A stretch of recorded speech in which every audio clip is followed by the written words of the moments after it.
السلام علیکم ورحمۃ اللہ وبرکاتہ۔ کیا حال ہے سب کا؟ الحمد للہ، نحمدہ ونصلی علی رسولہ الکریم، اما بعد، فاعوذ باللہ من الشیطان الرجیم، بسم اللہ الرحمن الرحیم، رب اشرح لی صدری ویسر لی امری واحلل عقدۃ من لسانی یفقہوا قولی۔ اللہم فاطر السماوات والارض عالم الغیب والشہادہ انت رب کل شیء والہ کل شیء، اشہد ان لا الہ الا انت وحدک لا شریک لک وان محمدا عبدک ورسولک والملائکۃ یشہدون۔ اے اللہ، آسمان و زمین کو پیدا کرنے والے، پوشیدہ اور ظاہر سب کچھ جاننے والے، تو ہر چیز کا رب ہے، ہر چیز کا معبود ہے۔ میں گواہی دیتی ہوں کہ تیرے علاوہ کوئی معبود نہیں، عبادت کے لائق نہیں، تو اکیلا ہے، تیرا کوئی شریک نہیں، اور یہ کہ محمد صلی اللہ علیہ وسلم تیرے بندے اور رسول ہیں، اور فرشتے بھی اس بات کی گواہی دیتے ہیں، اور ہم سب اس بات کی گواہی دیتے ہیں۔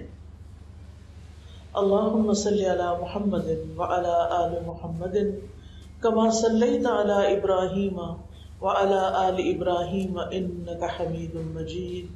اللہم بارک علی محمد وعلی آل محمد کما بارکت علی ابراہیم وعلی آل ابراہیم انک حمید مجید۔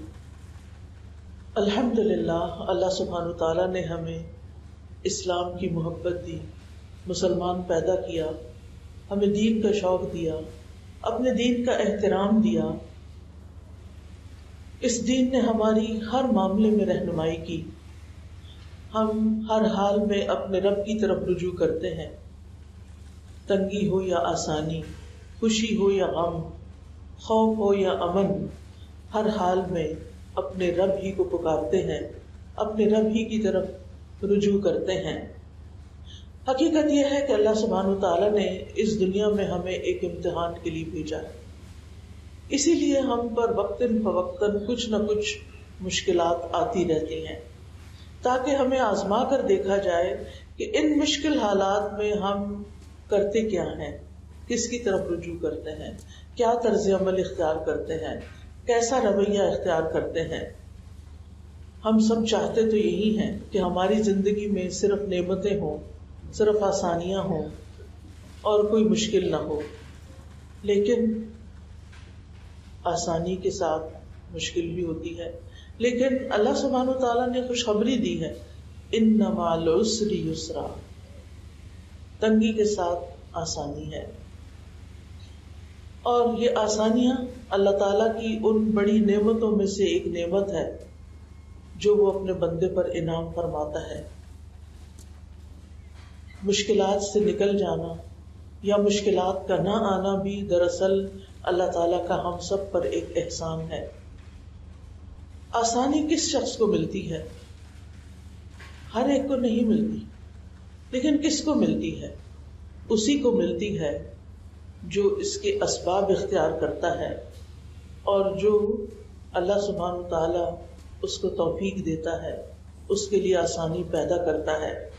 ہم سب جب بھی کسی مشکل کا شکار ہوں، اس سے نکلنے کے لیے، آسانی کے لیے ہمیں اپنے رب ہی کی طرف رجوع کرنا چاہیے اور اسی سے توفیق مانگنی چاہیے، جیسے شعیب علیہ السلام نے کہا تھا، وما توفیقی الا باللہ علیہ توکلت والیہ انیب، میری توفیق اللہ کی مدد کے ساتھ ہے، اسی پر میں نے توکل کیا اور اسی کی طرف میں رجوع کرتا ہوں۔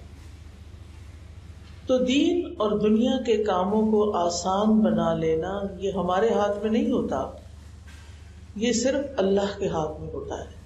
ہم تو صرف اسباب اختیار کرتے ہیں، لیکن کرتا ہمارا رب ہے جس کا کوئی شریک نہیں۔ اور اللہ سبحانہ وتعالی وہ مہربان رب ہے کہ جو مشکل کے بعد مشکل نہیں، مشکل کے بعد آسانی لاتا ہے۔ سورۃ الطلاق میں اللہ تعالیٰ فرماتے ہیں لِيُنْفِقْ ذُو سَعَةٍ مِّن سَعَتِهِ وَمَنْ قُدِرَ عَلَيْهِ رِزْقُهُ فَلْيُنْفِقْ مِمَّا آتَاهُ اللَّهُ لَا يُكَلِّفُ اللَّهُ نَفْسًا إِلَّا مَا آتَاهَا سَيَجْعَلُ اللَّهُ بَعْدَ عُسْرٍ يُسْرًا، تاکہ وسعت والا اپنی وسعت میں سے خرچ کرے، اور جس پر اس کا رزق تنگ کر دیا گیا اسے چاہیے کہ اس میں سے خرچ کرے جو اللہ نے اسے دیا ہے۔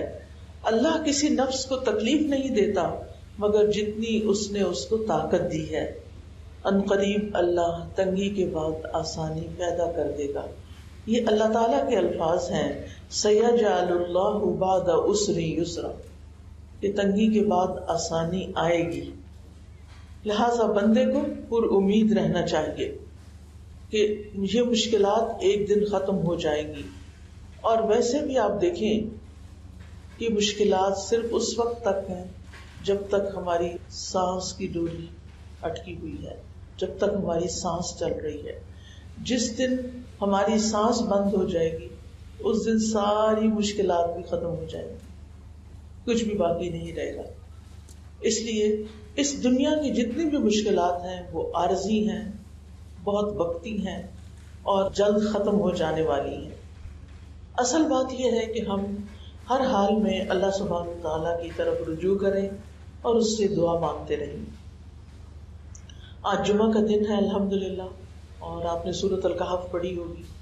سورۃ الکہف میں ابتدائی میں ایک دعا آتی ہے، ام حسبت ان اصحاب الکہف والرقیم کانوا من آیاتنا عجبا اذ اوى الفتية الى الکہف فقالوا ربنا آتنا من لدنک رحمتا وہیئ لنا من امرنا رشدا۔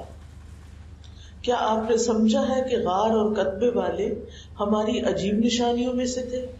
جب ان نوجوانوں نے غار کی طرف پناہ لی تو کہنے لگے، اے ہمارے رب، ہمیں اپنے پاس سے رحمت عطا کر اور ہمارے لیے ہمارے معاملے میں رہنمائی فرما۔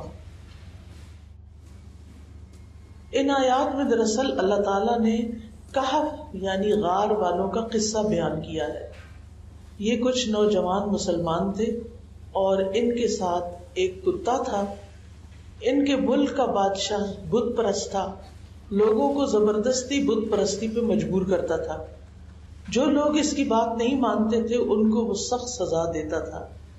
ان نوجوانوں نے اس کا انکار کر دیا اور اپنے دین ایمان کی حفاظت کی خاطر اپنا شہر چھوڑ دیا اور جا کر ایک غار میں پناہ لے لی۔ اب آپ سوچ سکتے ہیں کہ غار میں نہ روشنی ہے، نہ کھانے کو کچھ ہے، نہ پینے کو کچھ بھی نہیں، زندگی کا کوئی سامان ہی نہیں، کیونکہ پہلے سے غار تیار نہیں کی ہوئی تھی، بلکہ اپنی جان بچانے کے لیے یہ شہر سے نکل گئے، اپنا ایمان بچانے کے لیے انہوں نے اپنا گھر چھوڑ دیا۔ اور وہاں جا کر کیا کیا؟ جب کچھ بھی نہیں تو کیا کیا؟ دعا کی۔ جب سارے سہارے کٹ جاتے ہیں نا، سارے اپنے بھی ساتھ چھوڑ دیتے ہیں، ڈاکٹرز بھی جواب دے دیتے ہیں، اس وقت ایک ہستی آپ کی مدد کر سکتی ہے اور وہ اللہ رب العزت کی ہستی ہے۔ اس لیے کبھی بھی کوئی تکلیف ہو، کوئی مشکل ہو تو کیا کریں؟ دعا کریں۔ سب نے اچھی طرح سن لیا؟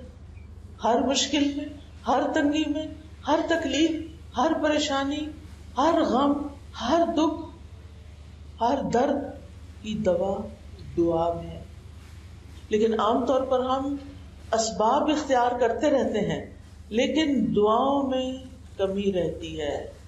جب کوئی شخص میرے پاس آ کے بعض اوقات بہت روتا ہے، بہت پریشان ہوتا ہے، تو میں اس سے یہ سوال کرتی ہوں کہ آپ نے اس پریشانی کے ختم ہونے کے لیے کتنی دعا کی؟ اللہ کے آگے، یعنی جتنا آپ میرے آگے رو رہے ہیں، کیا اتنا بھی اللہ کے آگے آپ روئے ہیں؟ تو عموماً جواب نہ میں ہوتا ہے۔ سارے ہیلے وسیلے کر لیے، ایک اللہ ہی کو نہیں پکارا تو مشکل کہاں سے آسان ہو؟ جس در سے مشکل آسان ہونی ہے اس کو کھٹکھٹایا ہی نہیں۔ ہم دعا کو بڑی معمولی چیز سمجھتے ہیں۔ اگر کسی کو کوئی کہے نا کہ تمہیں اگر یہ مشکل ہے، تکلیف ہے تو دعا کرو، کہتے بہت دعائیں کرتے ہیں، نہیں، غافل دل سے دعائیں نہیں، اچھے دل سے دعائیں، محبت سے دعا، عاجزی سے، چپکے چپکے، بلند آواز سے، رو کے، سسکیاں لے کے، سجدے میں، قبولیت کے اوقات میں، دعا دعا دعا۔ اب یہاں ان کے پاس غار میں کچھ نہیں، لیکن یہ کیا کر رہے ہیں؟ دعا کر رہے ہیں۔ کیا کہتے ہیں کہ اے اللہ ہمیں اپنے پاس سے، یعنی محض خالصتاً اپنے فضل سے، اپنی جناب سے ہمیں کوئی رحمت جو تو چاہے عطا فرما دے۔ جیسے موسیٰ علیہ السلام نے دعا کی تھی نا، ربی انی لما انزلت الی من خیر فقیر، اے میرے رب بے شک تو جو بھی بھلائی مجھے عطا کرے، میری طرف نازل کرے، میں اس کا محتاج ہوں، میں ہر خیر کا محتاج ہوں۔ کیا ہم نہیں ہیں؟ ہم بھی تو ہر خیر کے محتاج ہیں نا، ہر ضرورت کی چیز، ہر فائدے کی چیز ہمیں چاہیے۔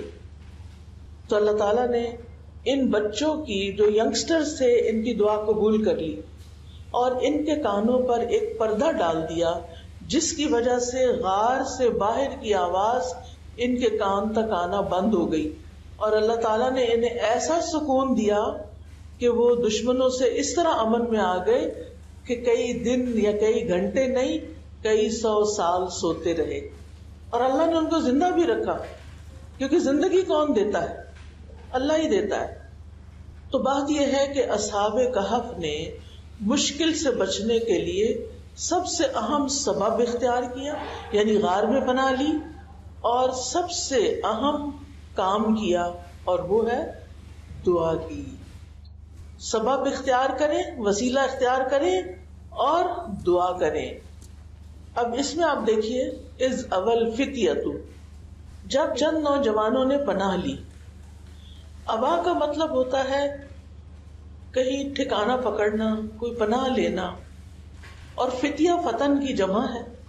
انسان کی یہ صفت اس حالت میں ہوتی ہے جب وہ اپنی جوانی کے آغاز میں ہوتا ہے، یعنی ٹین ایجرز کہہ لیں آپ۔ تو یہ بچے کون تھے؟ ٹین ایجرز تھے، لیکن اللہ نے ان کو ہدایت دے دی تھی۔ تو انہوں نے یہ دعا کی تھی، ربنا آتنا من لدنک رحمہ، کہ اللہ ہمیں اپنے پاس سے رحمت عطا کر، ہمیں دین پر ثابت قدمی عطا کر، ہر شر سے ہماری حفاظت فرما، اور ہمیں خیر کی توفیق عطا فرما۔ تو رحمت میں، یعنی جب انسان کہتا نا اللہ اپنی رحمت بھیج، اللہ ہم تیری رحمت کے محتاج ہیں، وہ کیا مانگ رہا ہوتا ہے؟ رحمت میں کیا کیا چیز شامل ہے؟ رحمت ہو جائے تو کیا کچھ ملتا ہے؟ آپ جو کہتے ہیں یا حیو یا قیوم برحمتک استغیث، اے زندہ رکھنے والے خدا، اے قائم رہنے والے، میں تیری رحمت کی فریاد کرتی ہوں کہ اپنی رحمت بھیج۔ کیا بھیجے؟ یعنی اس وقت کی جو خاص ضرورت ہے وہ پوری ہو جائے۔ اچھا، رحمت مانگنا زیادہ فائدے کا کیوں ہے؟ کیونکہ بعض اوقات ہم وہ چیز مانگ رہے ہوتے ہیں جو ہمارے فائدے کی نہیں ہوتی، اس وقت اس سے زیادہ کسی اور چیز کی ضرورت ہوتی ہے۔ لیکن جب ہم اللہ تعالیٰ سے رحمت مانگ لیتے ہیں کہ اللہ تو ہم پہ رحم فرما، اور جو چیز ہمارے حسب حال ہے، ہماری ضرورت ہے، جس سے ہمیں فائدہ ہو سکتا ہے، تو ہمیں وہ عطا کر، چاہے وہ کھانا پینا ہو، چاہے وہ پھر امن و اطمینان ہو، اس میں ضرورت کی ہر چیز شامل ہے۔ یعنی جب آپ نے رحمت مانگ لی تو اس کا مطلب ہے آپ نے اپنی ضرورت کی ہر چیز مانگ لی، کیونکہ اللہ تعالیٰ تو آپ کو ان سائڈ آؤٹ جانتا ہے، اندر اور باہر سے جانتا ہے، اس کو زیادہ پتا ہے کہ آپ کو کیا چاہیے۔ تو یہ بڑی خوبصورت دعا ہے، ربنا آتنا من لدنک رحمہ، اللہ اپنے پاس سے رحمت عطا کر، اپنی رحمت عطا کر۔ یعنی اللہ تعالیٰ سے خاص رحمت کا سوال کیا انہوں نے۔ مقصد کیا تھا کہ جب رحمت آئے گی تو ہمیں کھانا پینا بھی ملے گا، ہمیں حفاظت بھی ملے گی، اور ہمیں اللہ تعالیٰ کی رحمتیں بھی ڈھانپ لیں گی۔ وَهَيِّئْ لَنَا مِنْ أَمْرِنَا رَشَدًا، حیّ کا لفظ جو ہے نا، یہ تہیئۃ سے ہے، تہیئۃ، اس کا مطلب ہوتا ہے کام کو آسان اور سہولت والا بنانا، فیسیلیٹیٹ کرنا، یہاں تک کہ اس کے ساتھ کوئی مشکل یا مشقت نہ ملی ہوئی ہو. تو یہاں انہوں نے دین اور دنیا دونوں کی اصلاح اور دونوں کی خوبصورتی کے بارے میں سوال کیا کہ ہمیں اس کی بہترین چیز عطا ہو، یعنی دین اور دنیا کے جو بہترین چیزیں ہیں وہ ہمیں نصیب ہو. اور رشد کا معنی ہوتا ہے سیدھے راستے کی طرف ہدایت. اس کا اپوزٹ غی ہوتا ہے، غی. تو ان نوجوانوں نے معاملات کی آسانی کے لیے دو اسباب اختیار کیے. ایک تو ایسی جگہ پر بھاگ کر گئے جہاں دشمن نہیں پہنچ سکتے تھے. پھر انہوں نے کسی اور پہ بھروسہ نہیں کیا، نہ اپنی ذات پہ کیا، نہ کسی مخلوق پہ کیا، نہ کسی دیکھی یا اندیکھی مخلوق سے، بلکہ انہوں نے کیا کیا؟ عاجزی اور انکساری کے ساتھ اپنے معاملات کی آسانی کا سوال کیا اور یہ کرتے رہے. یعنی کوشش کر کے بھاگ کے وہاں پہنچے اور پھر دعا بھی کی. تو اللہ تعالیٰ نے ان کی دعا قبول کر لی اور ان کے لیے معاملات کو آسان فرما دیا. کیا ہوا تھا؟ سورۃ کہف میں یہ واقعہ پڑھا آپ نے. اللہ تعالیٰ نے ان کی دعا قبول کی تھی، پھر ان کو کیا ملا تھا؟ ان کو کئی سو سال تک دشمن سے حفاظت ملی. اور پھر جب وہ سو کر اٹھے تو ان کی وجہ سے لوگوں کا ایمان ریوائیو ہو گیا، کیونکہ اس وقت کے بادشاہ کو ایک اور مسئلہ تھا، اور وہ کیا تھا؟ وہ آخرت کو نہیں مانتا تھا. تو ان کو کئی سو سال سلا کے پھر اٹھا کے اللہ نے بتا دیا کہ اگر کوئی 1000 سال بھی سویا رہا نا، موت نیند کی بہن ہے نا، 1000 سال بعد بھی اللہ اس کو اٹھا سکتا. اللہ تعالیٰ کے لیے کچھ مشکل. تو اب آپ دیکھیے کہ اللہ سبحانہ وتعالیٰ کو ان کا یہ معاملہ اتنا پسند آیا کہ قیامت تک ان کا قصہ قرآن پاک کی بہترین صورت میں محفوظ ہو گیا، جس کو لاکھوں مسلمان ہر جمعے پڑھتے ہیں. یعنی قرآن مجید کا یہ حصہ باقی تمام حصوں سے زیادہ پڑھا جاتا ہے. اور اس میں آپ دیکھیے کہ اس کا یہ مطلب نہیں کہ باقی قرآن نہیں پڑھتے لوگ، لیکن ایک ہے مہینے میں ایک دفعہ ختم کرنا، تو ہر روز ایک سپارہ پڑھتا. میرے بہنوں ہی ہیں تو ان کی عادت تھی کہ وہ ہر روز جیسے پہلی چاند کی تاریخ ہو اس کو پہلا سپارہ پڑھتے. اب چاند کی کبھی 29 تاریخ ہوتے، کبھی 30. اگر 29 ہوئی تو آخری دن 2 سپارے پڑھ لیے، لیکن اگر 30 ہے تو بس ہر مہینے انہوں نے قرآن لازمی ختم کرنا ہے. اچھا، کچھ لوگ ہوتے ہیں وہ ہفتے میں ایک دفعہ کر لیتے ہیں. وہ کیسے کرتے ہیں پتہ ہے آپ کو؟ قرآن مجید میں کتنی منزلیں ہیں؟ 7. تو وہ ہر روز ایک منزل پڑھتے ہیں. منزل کتنی ہوتی ہے تقریباً؟ منزل میں کتنا قرآن پاک ہوتا ہے؟ ہماری والدہ منزل سے بھی پڑھتی تھی، تقریباً 7 ساڑھے 7 سپارے ہوتے ہیں. منزل سے پڑھنے والے ہر ہفتے قرآن ختم کر لیتے ہیں. پارا پارا پڑھنے والے ہر مہینے قرآن ختم کر لیتے ہیں. 10 سپارے پڑھنے والے ہر 3 دن میں قرآن ختم کر لیتے ہیں. اس سے کم میں منع کیا گیا.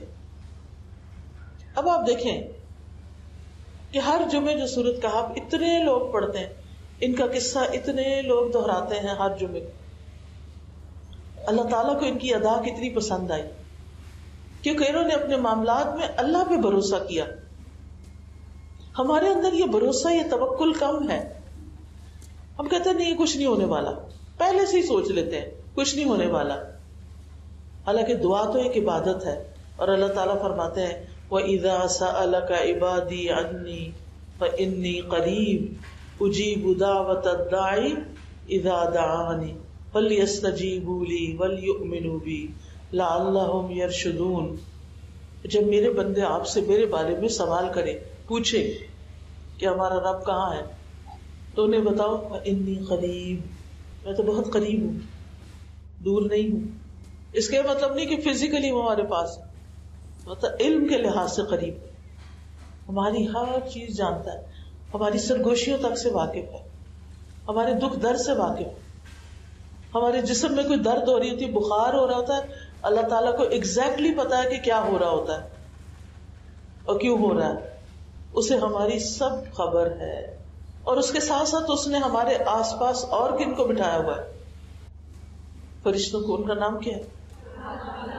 کرامن کاتبین.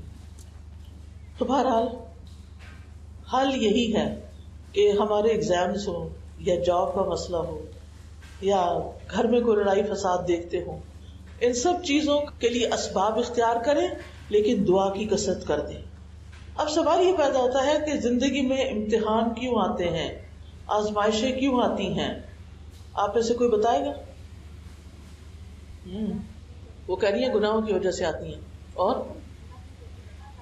اللہ تعالیٰ اپنے قریب کرنا چاہتا ہے. اور کیا؟ ہمارا امتحان لینے کے لیے کہ ہم کرتے کیا ہیں، اب بھی اللہ کے بندے ہیں یا نہیں، اور ہمارا ریئیکشن اس وقت ہم ریئیکٹ کیسے کرتے ہیں. درجات کی بلندی کے لیے ماشاءاللہ بہت اچھا. اور آپ تو سب کچھ پڑھے ہوئے، میرے آنے کا تو فائدہ ہی کوئی نہیں. میں تو صرف آپ کو یقین دلانے کے لیے آئی ہوں کہ آپ دعا پر یقین کر لیں کہ دعا فائدہ دیتی ہے، دعا مشکلات کا حل ہے. پتہ سب کچھ ہوتا ہے، پتہ ہمارا مسئلہ کیا ہے. ہمیں پتہ ہے میوزک حرام ہے، پھر کتنے لوگ بچتے ہیں اس سے. بچے کو پتا میوزک اچھی چیز نہیں ہے لیکن پھر بھی سنتے ہیں. ہمیں پتا ہے کہ ماں باپ کی نافرمانی حرام ہے. ان اللہ حرم علیکم عقوق الامہات، اللہ نے تم پہ ماؤں کی نافرمانی حرام کی ہے، ہم پھر بھی کرتے ہیں. ہمیں پتا ہے کہ اللہ تعالیٰ نے منع کیا ہے کہ ماں باپ سے اونچی آواز میں بات نہیں کرنی، عاجزی کے ساتھ کندھے جھکا کے رکھنا ہے، انہیں ڈانٹنا نہیں.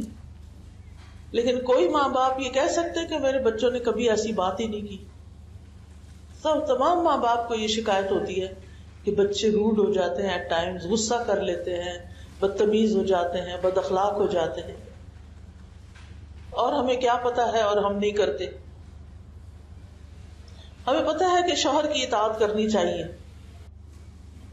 شوہر کے ساتھ حسن سلوک کرنا چاہیے، اس کے حقوق ادا کرنے چاہیے، لیکن پھر نہیں کرتے. ہمیں پتا ہے کہ اپنے پڑوسیوں کا خیال رکھنا چاہیے، پھر نہیں کرتے. کیوں نہیں کرتے؟ نہ کرنے کی کیا وجہ ہے یہ بتا دیں آج مجھے. ہمیں یہ یقین نہیں ہوتا کہ یہ کام کرنے کا کوئی ثواب ہوگا، یا نہ کیا تو پکڑ ہوگی. ہمیں پکڑ کا کوئی خوف نہیں. اگر ہمیں یہ یقین آ جائے نا کہ کیا غلط تو پکڑ ہوگی، تو پھر تو سب ڈریں گے. اسی لیے ہم دعا کرتے ربنا لا تؤاخذنا، اللہ ہمیں نہ پکڑنا، ان نسینا او اخطانا، اگر ہم بھول گئے یا ہم نے خطا کی. اور کہہ رہی ہیں کہ ہمارے دل سخت ہو گئے، ہمارے دل سخت ہو گئے اس لیے ہم عمل نہیں کرتے. بالکل صحیح کہا انہوں نے، کیونکہ اہل کتاب بھی طویل مدت تک اپنی کتاب پڑھتے رہے لیکن ان کے دل سخت ہو گئے.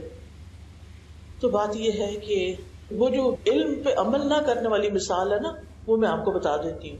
اللہ تعالیٰ فرماتے ہیں مثل الذین حملوا التوراۃ ثم لم يحملوها كمثل الحمار يحمل اسفارا بئس مثل القوم الذین كذبوا بآیاتنا. تو مثل الذین حملوا التوراۃ، وہ لوگ جو تورات اٹھوائے گئے یا جن کو تورات دی گئی. اور آپ کو پتا ہے کہ کس طرح اٹھوائے گئے تھے؟ پہاڑ ان کے سر کے اوپر معلق کیا گیا، اور اللہ تعالیٰ نے فرمایا خذوا ما آتیناکم بقوۃ، جو ہم تمہیں دے رہے ہیں اس کو قوت سے پکڑ لو. واذکروا ما فیہ، اور جو اس کے اندر باتیں موجود ہیں ان کو یاد کرو، ان کا ذکر کرو.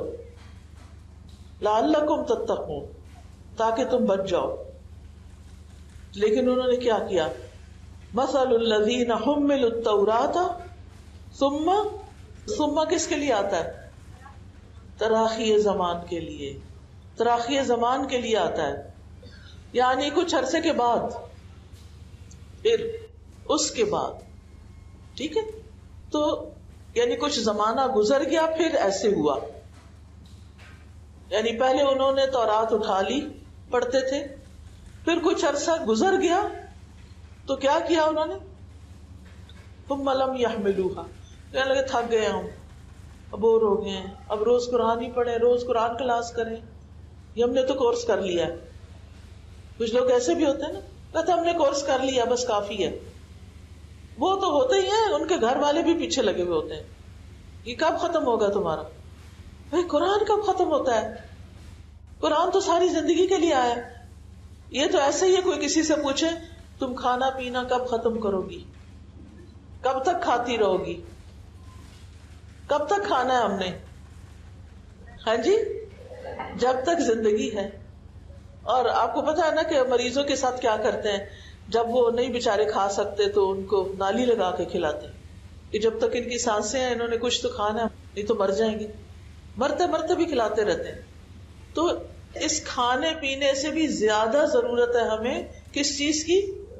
قرآن پڑھنے کی، قرآن کو سمجھنے کی، قرآن کے اندر غور و فکر کرنے کی، قرآن کو یاد کرنے کی، قرآن کی تلاوت کرنے کی. بہت ضروری. آپ کو پتا نا سورۃ فاطر میں 2 آیات ہیں، اتنی خوبصورت ہیں کہ یوں لگتا ہے کہ بس ان 3 کاموں کو پکڑ لو اچھی طرح اور کامیاب ہو جاؤ. پہلا کام، ان الذین یتلون کتاب اللہ، بے شک وہ لوگ جو اللہ کی کتاب کی تلاوت کرتے ہیں. ایک ہوتا ہے قرات اور ایک ہوتا ہے تلاوت. فرق کیا ہے؟ تلاوت اور قرات میں فرق ہوتا ہے.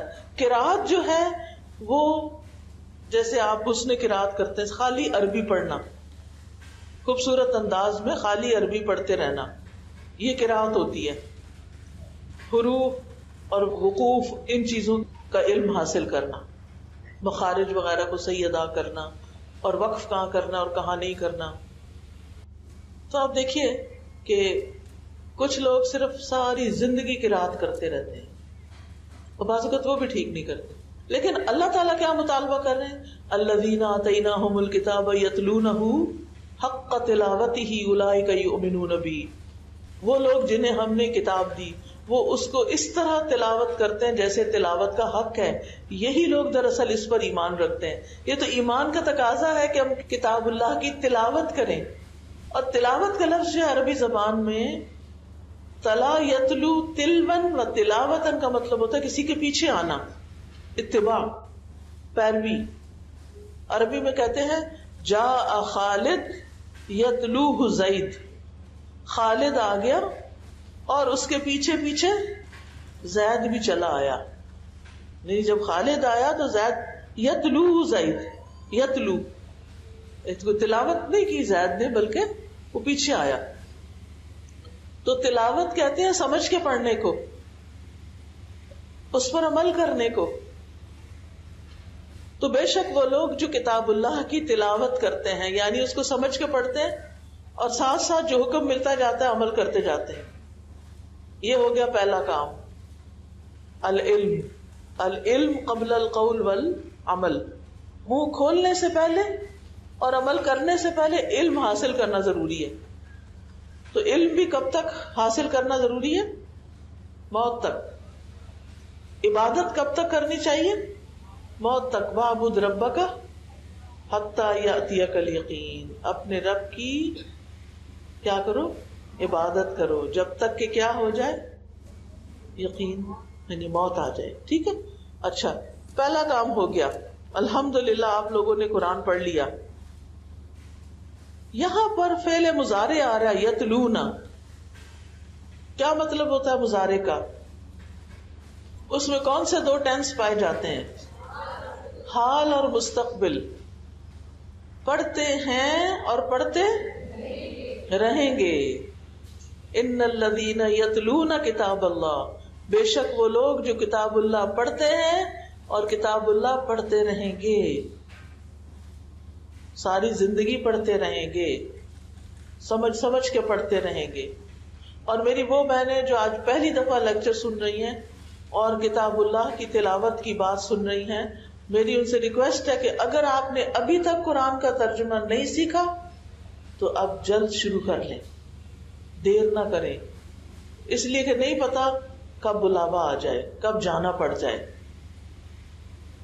تو ان الذین یتلون کتاب اللہ وَأَقَامُوا الصَّلَاةَ، دوسرا کرنے کا کام اور انہوں نے نماز قائم کر لی. اقامو کون سا صیغہ ہے؟ ماضی کا، یعنی نماز کا اہتمام کر لیا. پہلا کام تلاوت کرتے رہتے ہیں، دوسرا کام نماز پڑھ لی انہوں نے. اور اقامت صلاۃ میں کیا ہوتا ہے؟ اس کی کچھ شرائط ہیں، مثلا جسم پاک، جگہ پاک، کپڑے پاک، وضو کیا ہوا ہو، کپڑے ساتر ہوں. بہت سی خواتین سمجھتی ہیں کہ شاید سفید ململ کا دوپٹہ ضروری ہے نماز کے لیے، اور اب تو ململ ایسی ملتی ہے کہ جس میں جسم ہی نہیں چھپتا، بال ننگے ہو رہے ہوتے ہیں. جس کپڑے میں بال ننگے ہوں اس میں نماز نہیں ہوتی، سب کو پتا، پھر عمل بھی کرتے ہیں اس پہ الحمدللہ. تو نماز قائم کی. پھر قبلہ رخ ہونا. بعض لوگ قبلے کا ہی اہتمام نہیں کرتے، تو قبلہ اگر درست نہیں تو نماز ہوگی نہیں. پھر اور ایک چیز بھی ہے، وہ کیا ہے؟ بڑی اہم چیز، نیت. تو اپنی جگہ نیت کے بغیر تو نماز ہوتی نہیں، سنت کے مطابق بھی ٹھیک ہے. اور وقت کی پابندی، قرآن مجید میں آتا ہے نا، ان الصلاۃ کانت علی المؤمنین کتابا موقوتا. فجر کی نماز کا وقت کیا ہے؟ سورج نکلنے سے پہلے کے بعد؟ پھر کیوں سوئے رہتے ہیں سورج نکلنے تک؟ کیوں نہیں الارم لگاتے؟ کیوں نہیں جاگتے؟ نہیں پتا. کل ہم اللہ تعالیٰ کو جا کے یہ کہہ سکیں گے اللہ ہمیں تو پتہ ہی نہیں تھا کہ فجر کب پڑھی جاتی ہے. ایک نماز چھوڑنے کا نقصان کیا ہے؟ جس کی عصر کی نماز چھٹ گئی گویا اس کا گھر اور گھر والے سب تباہ ہو گئے. اتنا بڑا نقصان ہے ایک نماز چھوڑنے کا. اچھا، فجر کی نماز چھوڑنے کا کیا نقصان ہے؟ صحیح بخاری میں ایک طویل روایت آتی ہے، اس کے اندر کئی سین ہیں جو آپ صلی اللہ علیہ وسلم کو دکھائے گئے اور ان لوگوں کا انجام بتایا گیا جنہوں نے یہ غلط کام کیے تھے. اس میں پہلی چیز جو بتائی گئی وہ یہ کہ نبی صلی اللہ علیہ وسلم سو رہے تھے تو آپ کے خواب میں فرشتے آئے اور وہ آپ کو ایک پہاڑ پر لے گئے. جب وہاں پہنچے تو آپ نے دیکھا کہ ایک شخص لیٹا ہوا، ایک شخص اس کے سرانے کھڑا، اس نے ہاتھ میں بھاری پتھر اٹھایا ہوا اور وہ لیٹے ہوئے شخص کے سر پہ مارتا ہے. اس کا سر کچلا جاتا ہے اور پتھر دور جا گرتا ہے. وہ دور جا کے پتھر اٹھا کے لاتا ہے، بائی دا ٹائم وہ سر دوبارہ جڑ جاتا ہے، پھر مارتا ہے، پھر اسی طرح پتھر گرتا ہے، پھر لاتا ہے، پھر مارتا ہے، پھر مارتا ہے. تو نبی صلی اللہ علیہ وسلم نے پوچھا کہ یہ کیا ماجرا ہے، یہ ایسے کیوں ہو رہا ہے، یہ مجھے کیا دکھایا جا رہا ہے؟ تو بتایا گیا کہ یہ وہ شخص ہے جس نے قرآن بھی پڑھا اور پھر وہ فجر کی نماز پڑھے بغیر سوتا رہا. آج آپ دیکھیں کتنے لوگ ایسے ہیں جو حافظ بھی بن جاتے ہیں اور ان کی مائیں کھپ جاتی ہیں اٹھا اٹھا کے ان کو صبح فجر کو، حتیٰ کہ چھوڑ دیتی ہیں، چلو جیسے تم پھر کرو، وقت پہ نماز کے لیے نہیں اٹھتے. کسی کو تو اٹھانے کی ضرورت ہی نہیں ہونی چاہیے. ہم میں سے ہر شخص یہ سوچ کے سوئے کہ میں نے اٹھ کے نماز پڑھنی ہے اور وقت پہ ادا کرنی ہے، کیونکہ ان الصلاۃ کانت علی المؤمنین کتابا موقوتا. پھر اس کے بعد تیسری چیز وَأَنفَقُوا مِمَّا رَزَقْنَاهُمْ سِرًّا وَعَلَانِيَةً، اور وہ اس میں سے خرچ کرتے ہیں جو ہم نے ان کو دیا، کھلے بھی اور چھپے بھی. سامنے بھی دے دیتے ہیں اور چھپا کے بھی دیتے ہیں. کیوں چھپا کے کیوں دیتے ہیں؟ تاکہ دوسرے کی عزت نفس مجروح نہ ہو، تاکہ ہماری نیت خراب نہ ہو. اور دکھا کے کیوں دیتے؟ تاکہ اوروں کو انسپریشن ہو، وہ بھی دیں. تو یہ جو لوگ ہیں وہ انفاق فی سبیل اللہ کرتے ہی رہتے ہیں. دائیں بائیں آگے پیچھے ضرورت مند کو، عورت مرد، اپنے ملک کا، دوسرے ملک کا، اپنے رنگ نسل کا، اپنا رشتہ دار، غیر رشتہ دار، جہاں ضرورت ہوتی ہے دیتے ہیں. وَأَنفَقُوا مِمَّا رَزَقْنَاهُمْ سِرًّا وَعَلَانِيَةً يَرْجُونَ تِجَارَةً لَن تَبُورَ. یہ ایسی تجارت کی امید رکھتے ہیں جس میں کوئی گھاٹا ہونا ہی نہیں. لن تبور، کبھی برباد نہیں ہوگی، کبھی ہلاک نہیں ہوگی. کیا دنیا میں کوئی ایسا بزنس ہے کہ جس میں کبھی نقصان نہ ہو؟ نہیں ہے. لیکن اللہ کے ہاں یہ بزنس ہے. ان الذین یتلون کتاب اللہ واقاموا الصلاۃ وَأَنفَقُوا مِمَّا رَزَقْنَاهُمْ سِرًّا وَعَلَانِيَةً يَرْجُونَ تِجَارَةً لَن تَبُورَ. کیوں یہ تین کام کیوں بتائے گئے؟ لِيُوَفِّيَهُمْ أُجُورَهُمْ وَيَزِيدَهُمْ مِنْ فَضْلِهِ إِنَّهُ غَفُورٌ شَكُورٌ. لِيُوَفِّيَهُمْ تاکہ انہیں پورے دے دے. کیا دے دے؟ جو انہوں نے اعمال کیے اس کا بدلہ، اور جو انہوں نے مال اللہ کے راستے میں خرچ کیا اس کو 700 گنا بڑھا کے اور کئی گنا بڑھا کے دے. تو آپ سوچئے کہ کتنا بڑا اجر ہے اللہ کے راستے میں مال خرچ کرنے. لِيُوَفِّيَهُمْ أُجُورَهُمْ وَيَزِيدَهُمْ مِنْ فَضْلِهِ. اللہ تعالیٰ صرف اتنا نہیں لوٹاتا جو آپ نے اللہ کے لیے کیا، بلکہ وہ اس کو زیادہ بھی دیتا ہے، بڑھا دیتا ہے، اضافہ کرتا ہے. حتیٰ کہ ایک کھجور کا ٹکڑا ایک پچھیرے سے بھی بڑا ہو جاتا ہے.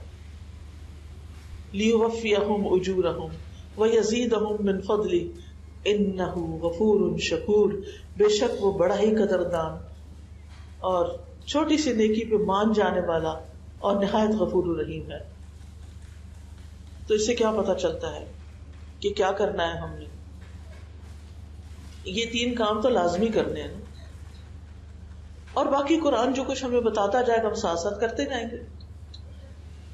تو اللہ کا شکر ہے کہ جس نے ہمارے دین کو آسان بنایا. ابتدا میں کتنی نمازیں نازل ہوئی تھی؟ 50. آپ میں سے کون ہے جو روز 50 پڑھ سکے؟ کوئی بھی نہیں. 5 پڑھنی مشکل ہے، 50 کہاں پڑھتے؟ لیکن اللہ سبحانہ وتعالی رحمان اور رحیم ہے، وہ 5 پڑھنے والوں کو 50 کا ثواب دیتا ہے. تو یہ 3 کام جو ہے کامیاب ہونے کے لیے لازم کرنے ہیں. کون کون سے؟ تلاوت کتاب، تلاوت آیات اور مال خرچ کر. ایک کا تعلق علم سے، قرآن کا پڑھنا پڑھانا کیا ہے؟ علم. ایک کا تعلق نماز سے اور ایک مال. کیا یہ مشکل ہے کام؟ کیا یہ کام واقعی مشکل ہے؟ نہیں مشکل، اگر آپ مشکل نہ سمجھیں ان کو. اگر آپ مشکل سمجھیں گے تو بہت کچھ مشکل ہو جائے گا. تو اللہ تعالیٰ سے دعا بھی کرتے ہیں کہ اللہ تعالیٰ ہمیں ان چیزوں پر استقامت عطا فرمائے. لِيُوَفِّيَهُمْ أُجُورَهُمْ وَيَزِيدَهُمْ مِنْ فَضْلِهِ. یہ اللہ تعالیٰ کا فضل کیا چیز ہے؟ وَكَانَ فَضْلُ اللَّهِ عَلَيْكَ عَظِيمًا. اس میں آپ دیکھیے بڑا ہی دل خوش ہو جاتا ہے جب اللہ تعالیٰ کے فضل پر کوئی چیز ملتی ہے. قرآن مجید کی ایک آیت ہے، ان اللہ لا یظلم مثقال ذرۃ. اللہ کسی پر ایک ذرے کے برابر بھی ظلم نہیں کرے گا. وَإِن تَكُ حَسَنَةً يُضَاعِفْهَا. اور اگر وہ ذرہ نیکی کا ہوگا تو اس کو کئی گنا بڑھا دے گا. نیکی کا ایک ذرہ وہ بڑھتا چلا جائے گا. وَيُؤْتِ مِن لَّدُنْهُ أَجْرًا عَظِيمًا. اور اس کے علاوہ اپنے پاس سے اجر عظیم عطا کرے گا. کیا کوئی انسان ایسا ہے کہ آپ اس کے لیے کام کریں اور وہ آپ کو اتنی زیادہ مزدوری دے؟ تو بہرحال بات یہ ہے کہ ہم اللہ تعالیٰ کو بھلا دیتے ہیں تو اللہ تعالیٰ بھی ہمیں بھلا دیتے ہیں. اللہ کو یاد کرنے کے طریقے کیا ہیں؟ نماز ہے، قرآن ہے، اور صبح شام کے اذکار ہیں. دن میں بھی ہر کام سے پہلے کی جو دعائیں بتائی گئی ان کو یاد کر لینا چاہیے. اور اس کے علاوہ سبحان اللہ، الحمدللہ، اللہ اکبر. پھر یہ جو تسبیح ہے نا، ایک سبحان اللہ والحمدللہ ولا الہ الا اللہ واللہ اکبر، اس کو کھلا پڑھ. اس کے فضیلت کے بارے میں آتا ہے کہ جس کو دشمن کا ڈر، جو رات کے اندھیرے سے ڈرتا ہو، وہ اس قول کی کثرت کر دے. تو یاد رکھیے دنیا کی زندگی تو ہے ہی آزمائش. کیا ہے؟ آزمائش. اس زندگی میں امتحان کو لازمی آنا ہے. اس زندگی میں امتحان کا آنا کیوں لازم ہے؟ تاکہ اللہ دیکھے کہ تم میں اچھے کام کون کرتا ہے. اللہ سبحانہ وتعالی ایمان میں انسان کے سچ اور جھوٹ کو آزما لیتا ہے. انسان کو خیر اور شر دونوں طرح سے آزمایا جاتا ہے. دے کے بھی نعمت آزمایا جاتا ہے اور لے کے بھی آزمایا جاتا ہے. آزمائش کے ذریعے اللہ تعالیٰ انسان کو بلند درجہ دیتا ہے. پھر یہ پاک کرنے کا سبب ہے. اللہ کی طرف سے بھلائی کا ارادہ ہے، اللہ کی بندے سے محبت کی نشانی ہے. اچھا یہ بتائیے کہ کیا انبیاء کی زندگیوں میں کوئی پریشانی آئی تھی؟ حضرت آدم کی زندگی میں کب؟ جب ان سے جنت کا لباس اتروا لیا گیا تھا. انہوں نے کیسے فیل کیا ہوگا؟ نوح علیہ السلام کی زندگی میں کوئی پریشانی تھی؟ موسیٰ علیہ السلام کے لیے کوئی زندگی میں پریشانی تھی؟ کس کی طرف سے تھی؟ فرعون کی طرف سے. یعقوب علیہ السلام کی کوئی زندگی میں پریشانی تھی؟ کتنے سال رہی؟ 40 سال تقریباً.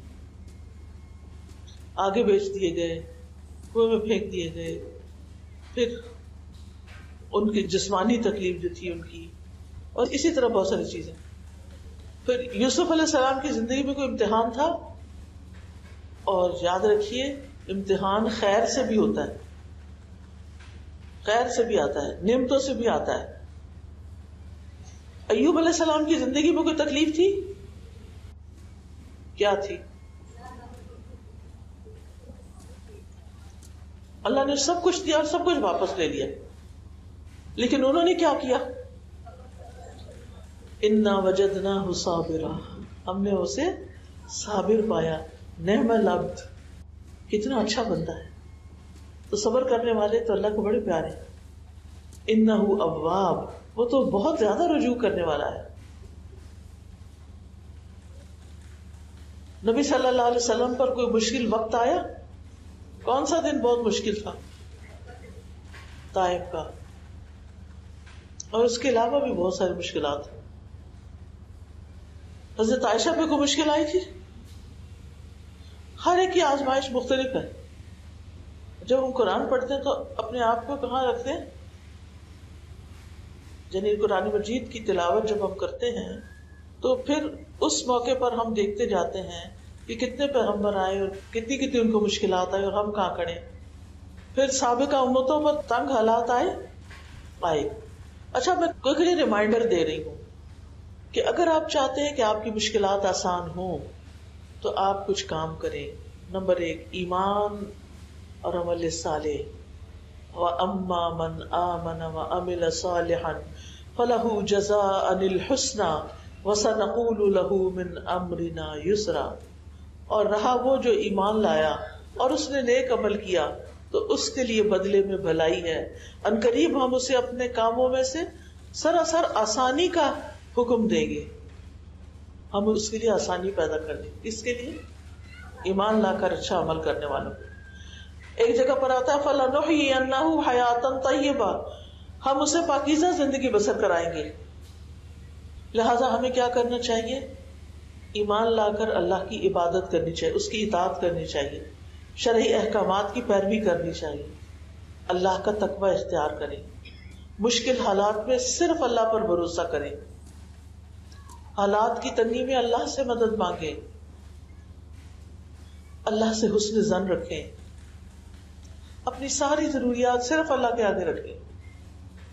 ساری ضروریات کس کے آگے؟ اللہ سبحانہ وتعالیٰ کے آگے. اس بات پر یقین رکھیں کہ اللہ تعالیٰ تنگی کے بعد ضرور آسانی پیدا کر دے گا،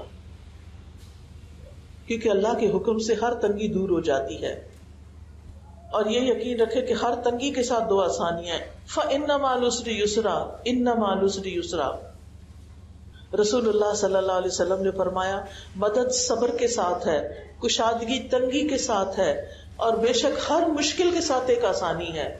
بے شک اسی مشکل کے ساتھ ایک اور آسانی ہے.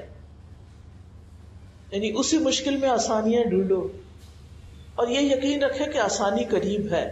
کشادگی کے آنے کا انتظار کرنا بھی عبادت ہے. اور اگر معاملات پھر بھی آسان نہ ہو، اتنے کام کر کے بھی، تو اپنے آپ کو ملامت کریں کہ اے نفس تیرے اندر ہی کوئی خرابی ہے، تو نے کوئی ایسا گناہ کیا جو ان دعاؤں کے قبول ہونے میں رکاوٹ بنا ہوا ہے.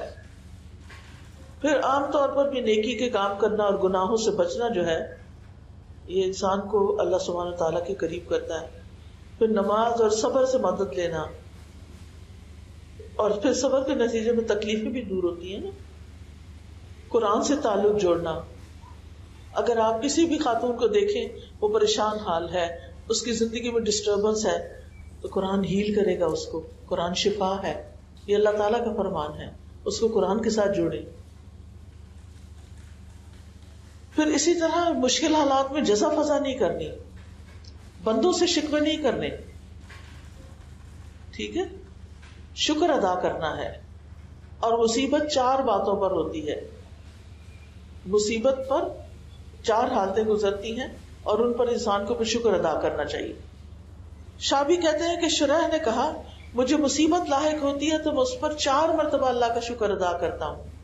میں اس بات پر شکر ادا کرتا ہوں کہ مجھے اس سے بڑی مصیبت نہیں آئی، اور میں اس بات پر اللہ کا شکر ادا کرتا ہوں کہ اس نے مجھے صبر دیا.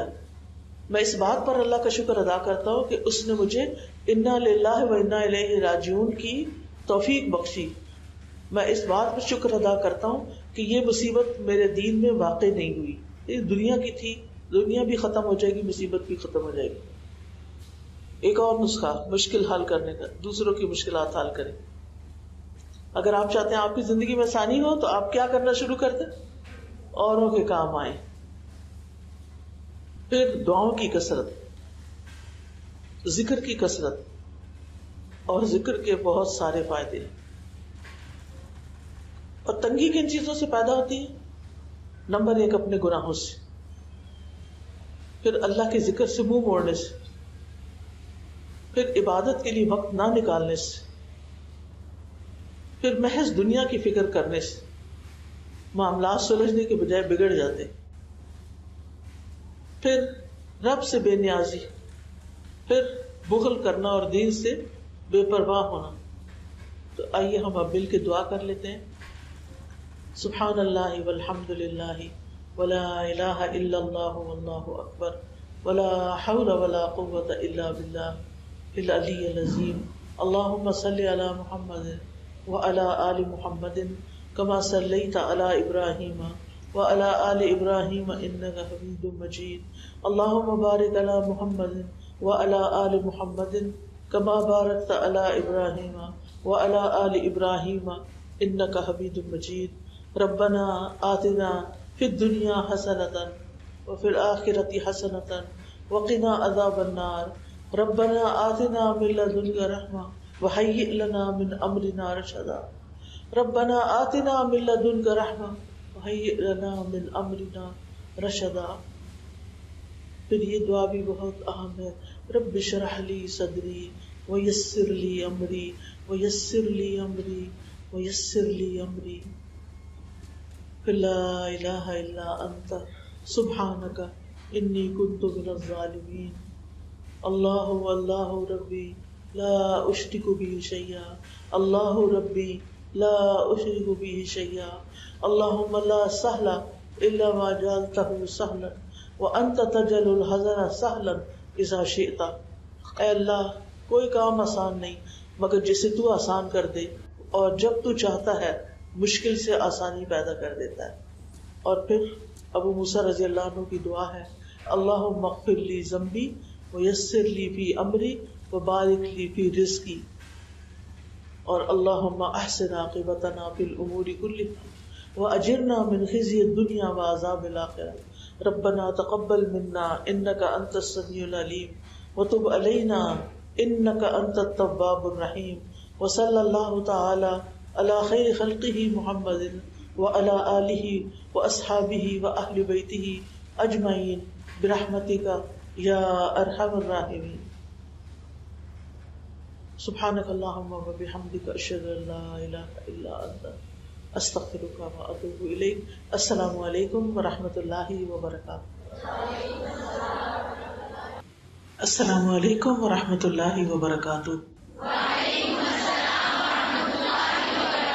کیا حال ہے سب کا؟ الحمدللہ، اللہ کا شکر ہے. نحمدہ ونصلی علی رسولہ الکریم، اما بعد فاعوذ باللہ من الشیطان الرجیم. بسم اللہ الرحمن الرحیم. رب اشرح لی صدری ویسر لی امری واحلل عقدۃ من لسانی یفقهوا قولی. اللہم انا نسألک علما نافعا وعملا متقبلا ورزقا طیبا. الحمد للہ الولی الحمید اسبغ علینا نعمہ ظاہرۃ وباطنہ وہدانا لدینہ وما کنا لنہتدی لولا ان ہدانا اللہ نحمدہ علی نعمہ العظیمہ وآلائہ الجسیمہ۔ تمام تعریفیں اللہ سبحانہ وتعالیٰ کے لیے ہیں جو حمایتی اور مددگار ہے، بے حد تعریف والا ہے۔ اس نے ہمیں اپنی ظاہری اور باطنی نعمتوں سے نوازا ہے اور ہمیں اپنے دین کی طرف رہنمائی کی ہے، ہمیں اپنا دین سکھایا ہے، ہمارے دل میں دین کی محبت پیدا کی ہے، ہمیں دین پر عمل کرنے کا شوق عطا کیا۔ ہم اس پر اپنے رب کے شکر گزار ہیں اور اس کی تعریف کرتے ہیں، اس کی حمد و ثنا بیان کرتے ہیں، اور ہم ہرگز ہدایت یافتہ نہ ہوتے اگر اللہ ہمیں ہدایت نہ دیتا۔ ہم اللہ کی عظیم نعمتوں اور اس کے بڑے بڑے احسانات پر اس کی حمد بیان کرتے ہیں، اس کا شکر بجا لاتے ہیں۔ آج جس موضوع پر میں آپ کے ساتھ گفتگو کروں گی وہ ہے زندگی میں آسانی کی دعائیں۔ ہم سب جانتے ہیں کہ اللہ تعالیٰ نے اس دنیا کو آزمائش کا گھر بنایا ہے۔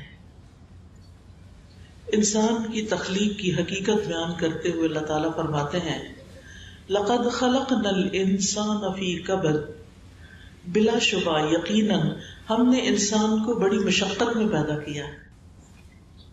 ہم سب زندگی میں آسانی ڈھونڈتے ہیں اور اللہ سبحانہ وتعالیٰ نے ہمیں مشقت میں پیدا کیا ہے۔ ہم سب دنیا کو جنت بنانے کی کوشش میں ہیں، جبکہ اللہ تعالیٰ نے اسے دارالامتحان بنایا ہے۔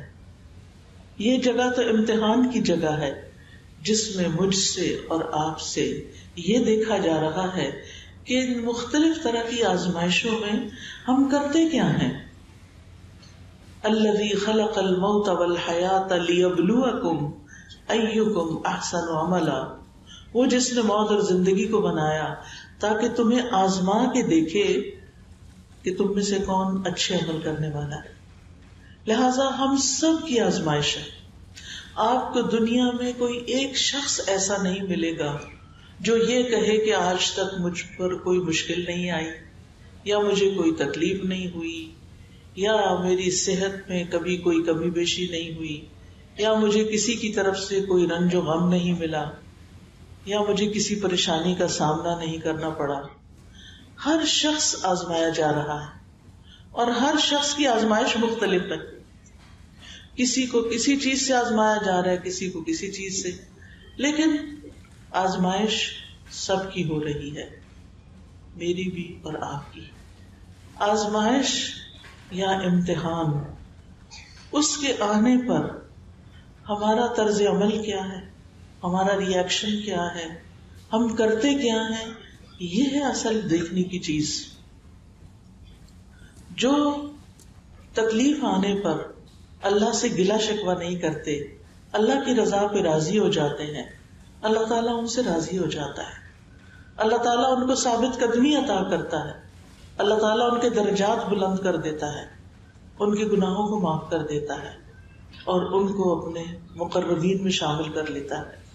لیکن جو لوگ تکلیف آنے پر ناراض ہوتے ہیں، واویلا کرتے ہیں، غصہ کرتے ہیں اور اللہ تعالیٰ سے ناراض ہو جاتے ہیں، تو اللہ سبحانہ وتعالیٰ بھی ان سے ناراض ہو جاتا ہے۔ تو اس لیے بہت ضروری ہے کہ ہم اس بات کو سمجھیں کہ اس دنیا میں سختیاں، مشقتیں اور تکلیفیں ہوں گی۔ کچھ تکلیفیں ایسی ہیں جو اس دنیا کے لیے ہیں، کچھ تکلیفیں ایسی ہیں جو برزخ کے لیے ہیں، قبر کے لیے ہیں، کچھ تکلیفیں ایسی ہیں جو قیامت کے دن کے لیے ہیں، لیکن تکلیفیں تو ہیں۔ ابن الجوزی کہتے ہیں دنیا آزمائشوں اور مصیبتوں کے لیے بنائی گئی ہے، سمجھدار شخص کو چاہیے کہ اپنے نفس کو صبر پر آمادہ کرے، اس کا حل صرف صبر ہے۔ خوشحالی کا گھر، نعمتوں کا گھر تو صرف آخرت ہے۔ اللہ نے جنت انسانوں کے لیے ہی بنائی ہے، لیکن اس جنت میں جانے سے پہلے ہر ایک کا امتحان ہو رہا ہے کہ کون جنت میں انٹری کے قابل ہے اور کون نہیں، کس کو جنت ملنی چاہیے کس کو نہیں، وہ ہر انسان کے عمل سے دیکھا جا رہا ہے۔ جنت ہی ایسی جگہ ہے جہاں پہنچ کر انسان کہے گا کہ شکر ہے اس رب کا جس نے ہم سے غم کو دور کر دیا۔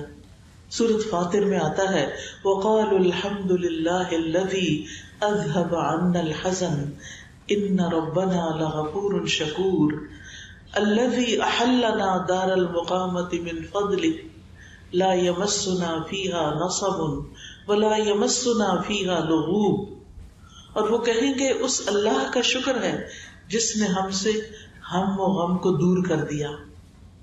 جنت میں انسان کا پہلا قدم جائے گا تو اس کے سارے غم دور ہو جائیں گے، وہ ساری پریشانیوں کو بھول جائے گا، اس کو کوئی تکلیف یاد ہی نہیں رہے گی، اور آئندہ ہمیشہ ہمیشہ کے لیے اب وہ صرف خوش ہی خوش رہے گا۔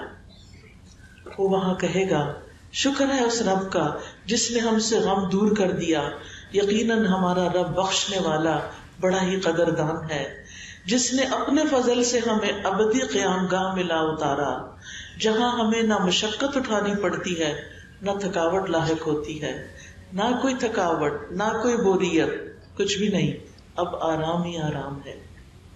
لیکن اس آرام کے لیے اس دنیا میں کام ہی کام ہے، محنت ہی محنت ہے۔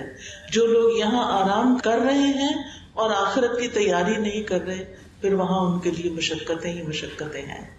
اس لیے بڑا ضروری ہے کہ ہم دنیا کی حقیقت کو سمجھیں اور اس دنیا میں اپنے مقصد کو سمجھیں، کیونکہ ہمیں اللہ تعالیٰ آزما رہا ہے۔ اللہ تعالیٰ قرآن مجید میں ایک اور جگہ پر بھی فرماتے ہیں وَنَبْلُوكُمْ بِالشَّرِّ وَالْخَيْرِ فِتْنَةً، کہ ہم تمہیں اچھے برے حالات دونوں طرح سے آزماتے ہیں، یعنی صرف تکلیفیں ہی آزمائش نہیں، نعمتیں بھی آزمائش ہیں کہ ان کو پا کے ہم کیا کرتے ہیں۔ جب ہمیں دنیا میں کوئی کامیابی حاصل ہوتی ہے، کوئی خوشی حاصل ہوتی ہے، تو پھر ہم کیا کرتے ہیں، ہمارا رویہ کیسا ہے، ہمارا طرز عمل کیسا ہے، اور جب کوئی تکلیف آتی ہے تو پھر ہم کیا کرتے ہیں، جس کے آنے کے بارے میں اللہ تعالیٰ نے پہلے سے ہی خبردار کر دیا ہے۔ سورۃ البقرہ میں اللہ تعالیٰ فرماتے ہیں وَلَنَبْلُوَنَّكُمْ بِشَيْءٍ من الخوف والجوع ونقص من الاموال والانفس والثمرات وبشر الصابرين الذين اذا اصابتهم مصيبة قالوا انا لله وانا اليه راجعون اولئك عليهم صلوات من ربهم ورحمة واولئك هم المهتدون۔ اور یقیناً ہم تمہیں خوف اور بھوک اور مالوں اور جانوں اور پھلوں کی کمی میں سے کسی نہ کسی چیز کے ساتھ ضرور آزمائیں گے، اور صبر کرنے والوں کو خوشخبری دے دو۔ وہ لوگ کہ جب انہیں کوئی مصیبت پہنچتی ہے تو وہ کہتے ہیں بے شک ہم اللہ کے لیے ہیں اور بے شک ہم اسی کی طرف لوٹنے والے ہیں۔ یہ لوگ ہیں جن پر ان کے رب کی طرف سے کئی مہربانیاں ہیں اور بڑی رحمت ہے، اور یہی لوگ ہدایت پانے والے ہیں۔ تو گویا خوف، مال، جان اور پھلوں کی کمی اور دیگر تکلیفوں کے ساتھ آزمائش ضروری ہوگی، یہ اللہ تعالیٰ نے بتا دیا ہے۔ آپ دیکھیں وا لا نبلونا، یہاں پر 3 موقدات آئے۔ موقدات کہتے ہیں جس سے تاکید کی جاتی، واو قسم کی ہے، لام تاکید کا ہے، نون مشدد بھی تاکید کا ہے، یعنی اللہ تعالیٰ قسم کھا کے فرماتے ہیں کہ ایسا ضرور ہوگا۔ کیا؟ کہ تمہیں مشکلات آئیں گی دنیا میں، کبھی خوف ہوگا، کبھی بھوک ہوگی، کبھی جانوں کی کمی ہوگی، کبھی مال کی کمی ہوگی، کبھی پھلوں کی پیداوار کی، تمہاری آمدنی کی کمی ہوگی، یہ ضرور ہوگا۔ لیکن ساتھ ہی کیا فرمایا کہ ایسے مواقع پر، ایسی تکلیفوں پر جو صبر کر جائیں ان کے لیے خوشخبری ہے۔ اور وہ جب مصیبت آتی ہے تو کیا کہتے ہیں؟ انا للہ و انا الیہ راجعون، بے شک ہم اللہ کے لیے اور ہم اللہ کی طرف لوٹ کے جانے والے ہیں. کیا مطلب ہے؟ کہ یہ دنیا تو ہمیشہ کے لیے ہے ہی نہیں. اللہ نے ہمیں پیدا کیا، اللہ ہی کی طرف لوٹ کے جانا ہے. یہاں بھی اللہ کے حکم کے مطابق جئیں گے. اور پھر جو چیزیں ہماری ہیں وہ بھی اصل میں ہماری نہیں، وہ بھی اللہ کی امانت ہے ہمارے پاس. کیا مطلب؟ کہ اس کے ساتھ ہم کرتے کیا ہیں. مثلاً یہ ہاتھ کس نے بنایا؟ ہمارے اللہ نے. یہ ہمیں کیوں دیے اللہ نے؟ کیا کرے ان سے؟ کام کرے. کیسے کام؟ اچھے کام یا اس کو ناراض کرنے والے کام؟ اب آزمائش یہی ہے کہ ہاتھ اللہ نے دیے، دیکھا یہ جا رہا ہے کون ان ہاتھوں کو اللہ سبحانہ وتعالیٰ کی مرضی کے مطابق استعمال کرتا ہے اور کون اس کے خلاف، کون اس کے خلاف استعمال. آنکھیں کس نے دی ہیں؟ انا للہ. ٹھیک ہے نا؟ مرنے کے بعد یہ آنکھیں کہاں جائیں گی؟ واپس مٹی میں مل جائیں گی. منہا خلقناکم، اس مٹی سے ہم نے تمہیں پیدا کیا. وفیہا نعیدکم، اسی میں ہم تمہیں واپس لوٹا دیں گے. ومنہا نخرجکم تارۃ اخری، اور اسی میں سے ہم تمہیں دوبارہ نکال لیں گے، پھر پیدا کریں گے. دوبارہ کیوں نکالیں گے؟ تاکہ جس نے ان آنکھوں کو، ان ہاتھوں کو، اس زبان کو صحیح استعمال کیا ہے اس کو جزا دیں، اس کو اچھا بدلہ دیں. اور جنہوں نے اس کو غلط طریقے سے استعمال کیا، آنکھوں سے حرام چیزیں دیکھی، کانوں سے حرام چیزیں سنی، زبان سے غلط باتیں کی، جھوٹ بولا، چغلیاں کی، غیبتیں کی، دوسروں کو ہرٹ کیا، ستایا، تو پھر کیا ہو؟ ان کو اس کا بدلہ دیں. تو ہر انسان کو آزمایا جا رہا ہے کہ اس کو اللہ نے جو امانتیں دی ہیں، جو نعمتیں دی ہیں، اب وہ ان کے ساتھ کرتا کیا ہے. اسی لیے اللہ تعالیٰ نے ہمارے لیے گارڈز رکھے ہوئے ہیں. کیا نام ہے ان گارڈز کا؟ کرامن کاتبین. وہ کیا کر رہے ہیں؟ لکھ رہے ہیں. جو کچھ کرتے ہو لکھتے جا رہے ہیں. اور کون لکھوا رہا ہے؟ انا کننا نستنسخ، بے شک ہم لکھوا رہے تھے. کیا اللہ تعالیٰ کو خود نہیں پتا ہم کیا کر رہے ہیں؟ پتا ہے اللہ تعالیٰ کو پتا ہے کہ ہم کیا کر رہے ہیں، لیکن وہ لکھوا کیوں رہے ہیں؟ سوچے ذرا.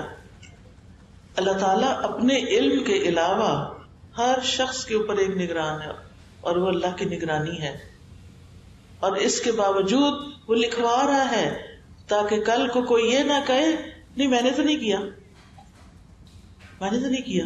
اور آج آپ دیکھیں دنیا میں بھی بعض اوقات ایسے ہوتا ہے کہ لوگ چھپ کے ویڈیو بنا لیتے ہیں، پھر پوچھتے ہیں کہ تم نے کیا، اور جب وہ کہتا ہے کہ نہیں پچھلے دن ایسے ہی کسی نے کیا.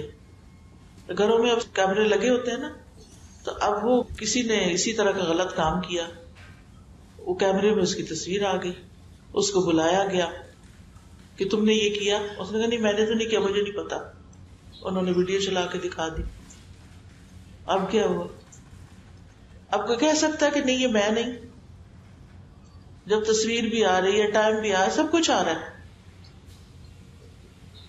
قیامت کے دن اس سے بھی زیادہ شرمندگی ہوگی جب منہ بند کر دیے جائیں گے، ہاتھ بولنے لگیں گے. یہ ہاتھ ہیں تو ہمارے پر ہمارے نہیں ہیں، ہمارے وفادار کوئی نہیں. جب اللہ تعالیٰ نے ان کو بلوانا ہے تو یہ ہر وقت ہمیں دیکھتے رہتے ہیں ہم کیا کرتے ہیں، کیا پکڑتے ہیں، کیا رکھتے ہیں، کیا آن کرتے ہیں، کیا آف کرتے ہیں، اپنا وقت کہاں لگا رہے ہیں، کتنے کتنے گھنٹے یوٹیوب پہ بیٹھے رہتے ہیں، اور صرف دنیا کے چند پیسے کمانے کے لیے نمازیں، دین، قرآن، ہر چیز بھول کے، خیر نیکی آخرت کی تیاری کے کام چھوڑ کے صرف یوٹیوب چینل بنا رہے ہیں تاکہ اس کے اوپر اشتہار گندے مندے چلے اور اس میں سے ہمیں کچھ پیسے مل جائیں. ویڈیو بنا رہے ہیں گھنٹوں، پھر ایڈٹ کر رہے ہیں گھنٹوں، اور ڈال اس پہ کیا رہے ہیں؟ کوئی کھانے کی ریسیپی ڈال رہا ہے، کوئی ایکسرسائز ڈال رہا ہے، کوئی ادھر ادھر کی سچی جھوٹی باتیں ڈال رہا ہے اور ویوز بنا رہا ہے تاکہ پیسے ملیں. دنیا کی محبت نے انسان کو آخرت سے غافل کر دیا. الہاکم التکاثر حتی زرتم المقابر کلا سوف تعلمون ثم کلا سوف تعلمون الہاکم التکاثر. ایک دوسرے کے مقابلے میں کثرت سے یعنی مال حاصل کرنے کی خواہش نے تمہیں لہو و لعب میں مبتلا کر دیا, غافل کر دیا. اتنے غافل رہے حتی زرتم المقابر, یہاں تک کہ تم نے قبریں جا دیکھی, قبر میں پہنچ گئے. دنیا دنیا دنیا اور نہیں پتا کس وقت چلے جانا ہے, اور آخرت کی کوئی فکر نہیں. دنیا میں گھنٹوں لگا دیتے ہیں نہیں تھکتے, اور آخرت کا کام تھوڑا سا. جب اتنے گھنٹے تھک کے اٹھیں گے اور بیکار سے کام کر کے فضول کام کر کے اٹھیں گے, نماز پڑھیں گے تو کیا ہوگا, آنکھیں بھی بند ہوں گی اور یون کر رہے ہوں گے, کسی طرح سر سے اتر جائے, کیونکہ نہ پڑھی تو پھر کہیں پکڑی نہ ہو جائے. پر ایسی پڑھی کا کیا فائدہ جس میں نہ اللہ کی یاد ہے, نہ اللہ کی محبت ہے, اور نہ اللہ کے سامنے کچھ عاجزی ہے. تو ہم سب بنیادی طور پر ایک دھوکے میں پڑے ہوئے ہیں کہ شاید ہم نے ہمیشہ یہاں رہنا ہے, شاید یہ جوانی ہمیشہ رہے گی, شاید یہ رنگ میلے ہمیشہ رہیں گے. نہیں, یہ بہت جلد ختم ہو جائیں گے. اور مرنے کے بعد انسان کیا آئے گا, میں دنیا میں کتنا جیا, الا عشیۃ او ضحاہا, دن کا ایک حصہ صبح کا یا شام کا. ہم سب کو سوچنا چاہیے کہ ہم اپنے اس وقت کو جس میں ہماری آزمائش ہو رہی ہے ہم کس طرح گزار رہے ہیں. اب سوال یہ پیدا ہوتا ہے کہ تکلیفیں کیوں آتی ہیں؟ تکلیفیں آتی ہیں بندے کا درجہ بلند کرنے کے لیے, تکلیفیں آتی ہیں انسان کو پختہ کرنے کے لیے, انسان کو کچھ سکھانے کے لیے, انسان کو ہوش میں لانے کے لیے کہ وہ اپنی غفلت سے باہر نکل آئے. تو اس لیے تکلیفیں تو آئیں گی. نبی صلی اللہ علیہ وسلم نے فرمایا بے شک بندے کے لیے جب اللہ کے ہاں کوئی مقام اور مرتبہ مقدر ہو چکا ہوتا ہے اور وہ اپنے اعمال کی بنا پر اس تک نہیں پہنچ سکتا, تو اللہ تعالیٰ اسے اس کے اپنے جسم یا مال یا اولاد کی آزمائش میں ڈال دیتا ہے. امام ابو داؤد فرماتے ہیں کہ اس میں یوں بھی کہا گیا ہے پھر اللہ اسے صبر کی توفیق بھی دیتا ہے, حتیٰ کہ اسے اس مقام اور مرتبے تک پہنچا دیتا ہے جو اللہ تعالیٰ کی طرف سے اس کے لیے پہلے سے مقدر تھا. یعنی عمل سے وہ بندہ اس درجے پہ نہیں پہنچنے والا تھا. کیسے پہنچا؟ تکلیف کاٹ کے, بیماری کاٹ کے. تو تکلیفیں پاک کرنے کا سبب ہوتی ہیں. اور یہ نہ سوچیں کہ اللہ تعالیٰ شاید ہم سے ناراض ہوتا ہے تو ہمیں تکلیف میں ڈالتا ہے. کچھ لوگوں کا یہ خیال ہوتا ہے شاید اللہ تعالیٰ مجھ سے ناراض ہو گیا. نہیں, حدیث میں آتا ہے اللہ جس کے ساتھ بھلائی کا ارادہ کرتا ہے اسے مصیبت میں مبتلا کر دیتا ہے, اسے تکلیف میں ڈال دیتا ہے. اور یہ اللہ کی بندے سے محبت کی نشانی ہے. حضرت انس کہتے ہیں نبی صلی اللہ علیہ وسلم نے فرمایا زیادہ ثواب بڑی آزمائش کے ساتھ ہے. جب اللہ تعالیٰ کسی قوم سے محبت کرتا ہے تو انہیں آزمائش میں مبتلا کر دیتا ہے. بس جو راضی ہو جائے اس کے لیے رضا ہے, اور جو ناراض ہو اس کے لیے ناراضگی مقدر ہو جاتی ہے. جتنے بھی اللہ کے بڑے بڑے پیارے پیغمبر گزرے ہیں وہ سب تکلیفوں سے گزرے ہیں. کیا آدم علیہ السلام کی آزمائش ہوئی تھی؟ آدم علیہ السلام کا امتحان ہوا تھا؟ پھر کیا ہوا اس کے بعد؟ جب وہ اس میں ناکام ہو گئے تو ان سے جنت کا لباس اتروا لیا گیا, ان کو جنت سے نکال دیا گیا. کیا ان کو کوئی تکلیف ہوئی ہوگی؟ بہت تکلیف ہوئی.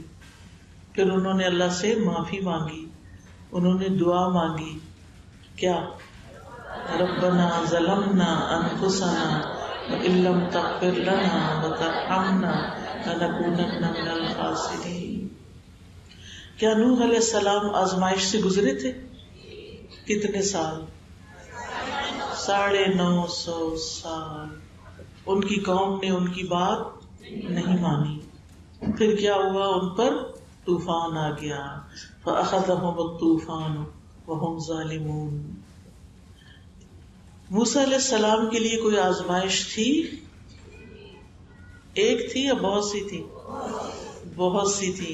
وفتناک فتونا، ہم نے طرح طرح سے تجھے آزمایا، واصطنعتک لنفسی، پھر میں نے تجھے اپنے کام کا بنا لیا. بہت سی آزمائشیں آئیں. یعقوب علیہ السلام کو کوئی آزمائش آئی؟ کیا آزمائش تھی؟ یعقوب علیہ السلام، محبوب بیٹا یوسف علیہ السلام ان سے جدا ہو گئے. کتنے سال جدا رہے؟ بعض کہتے 40 سال. نہیں پتا کہاں ہیں. یہ پتا تھا کہ زندہ ہیں، مایوس نہیں ہوئے تھے. 40 سال میں مایوس نہیں ہوئے. لیکن کیا وہ روتے تھے ان کے لیے یا نہیں؟ روتے تھے نا. وَبِيَضَّتْ عَيْنَاهُ مِنَ الْحُزْنِ، غم کی وجہ سے آنکھیں سفید ہو گئی تھی. یہ اللہ کے پیارے بندے تھے یا نہیں تھے نا؟ لیکن ان پر آزمائشیں آئی نا. تو جب آپ پر کوئی تکلیف آئے تو یہ نہ سوچے کہ اللہ تعالیٰ مجھ سے ناراض ہے. اللہ تعالیٰ سے حسن ظن رکھنا ہے، اچھا گمان رکھنا ہے. ٹھیک ہے نا. یوسف علیہ السلام پہ آزمائش آئی تھی. کیا کیا تھا بھائیوں نے؟ کنویں میں ڈال دیا. پھر کیا ہوا؟ پھر بک گئے، غلام بنا لیے گئے. پھر کیا ہوا؟ وہ ایک عورت کی طرف سے آزمائش آ گئی. پھر کیا ہوا؟ جیل میں بھیج دیے گئے. پھر کیا ہوا؟ جیل میں کتنا عرصہ رہے؟ وَلَبِثَ فِي السِّجْنِ بِضْعَ سِنِينَ، جیل میں کئی سال تک رہے. بعض کہتے ہیں کہ یہ 10 سے کم ہوتا ہے اور 9 سال رہے جیل میں. آسان ہے جیل میں 9 سال رہنا؟ اور ساری زندگی کیا امتحان تھا؟ کوئی بھی آس پاس مسلمان نہیں تھا، سارا ماحول ہی اپوزٹ تھا. آج جس لڑکی کی شادی تھوڑی سی دین کے بغیر لوگوں میں ہو جاتی ہے، وہ صرف رونا دھونا ہی کرتی ہے. میری شادی یہاں ہو گئی، کوئی نعمت اس کو نظر نہیں آتی، کوئی خیر نظر نہیں آتی سوائے اس کے رونا دھونا. یہ ماحول میرے موافق نہیں. ماحول تو بہت سے لوگوں کو موافق. کیا یوسف علیہ السلام کو ماحول ملا تھا؟ کتنی بڑی آزمائش تھی، ماحول نہیں ملا. کیا وہ اللہ کے دین پہ قائم نہیں رہے؟ قائم رہے. انہیں جو بھی دیکھتا تھا تو کیا کہتا تھا؟ انا نراک من المحسنین. ان کے بھائی جب غلہ لینے کے لیے آئے اور انہوں نے اپنی عاجزی محتاجگی ظاہر کی اور پھر منت سماجت کی اور کہنے لگے انا نراک من المحسنین، تو بڑا ہی نیک آدمی ہے، ہمیں تو نظر آ رہا ہے کہ تو بڑا ہی نیک آدمی ہے. قید خانے کے جو ساتھی تھے جنہوں نے خواب کی تعبیر پوچھی تھی، انہوں نے کیا کریڈٹ دیا ان کو؟ انہوں نے بھی یہی لفظ بولے انا نراک من المحسنین. جب ایک انسان اچھا ہوتا نا تو ہر ایک کے منہ پر وہی گواہی ہوتی ہے، انا نراک من المحسنین، آپ بہت نیک ہیں. ایوب علیہ السلام پہ کوئی تکلیف آئی تھی؟ کیا ہوا تھا؟ بیماری رہی تھی. اللہ تعالیٰ فرماتے ہیں انا وجدناہ صابرا، ہم نے ان کو صابر پایا تھا. نعم العبد، اتنا اچھا بندہ. انہ اواب، وہ بہت زیادہ رجوع کرنے والا تھا، بار بار پلٹ کر اللہ ہی کی طرف آتے تھے. کیا ان کی بیماری ٹھیک ہوئی؟ ہو گئی. آپ کو پتا یہ صرف بیماری نہیں تھی، ان کے سارے قریبی لوگوں نے ان کو چھوڑ دیا تھا، اکیلے رہ گئے تھے. صرف بیوی تھی جو کھانا وانا دے دیتی تھی. مال بھی چلا گیا، اولاد بھی فوت ہو گئی، خود بھی بیمار ہو گئے. کیا اللہ سے ایک دن بھی بدگمانی کی؟ اچھا ہی گمان رکھا. ایک روایت میں آتا ہے کہ انہوں نے کہا کہ میں اللہ کی عبادت پہلے بھی کرتا تھا، لیکن اس میں میرا مال، میری اولاد، میرے لوگ بیچ میں حائل ہو جاتے تھے. اب تو اے اللہ تیرے اور میرے بیچ میں کوئی بھی نہیں رہا. اب تو مجھے تیری عبادت میں لذت ہی لذت ہے. سارے ساتھ چھوڑ گئے، اب یہ تنہائی بڑی اچھی لگتی ہے. تیرا ذکر کرتا رہتا ہوں، تیرے سے مناجات کرتا رہتا ہوں. پھر آپ دیکھیے حضرت مریم علیہ السلام پر کوئی آزمائش آئی تھی؟ وہ اتنی تکلیف میں تھی اور ساتھ ہی ان کو یہ پریشانی کہ میں کیا قوم کو بتاؤں گی جا کے. کیا کہنے لگے؟ یا لیتنی مت قبل ھذا وکنت نسیا منسیا، کاش میں آج سے پہلے بھولی بھلائی جا چکی ہوتی اور مجھے کوئی بھی نہ جانتا ہوتا.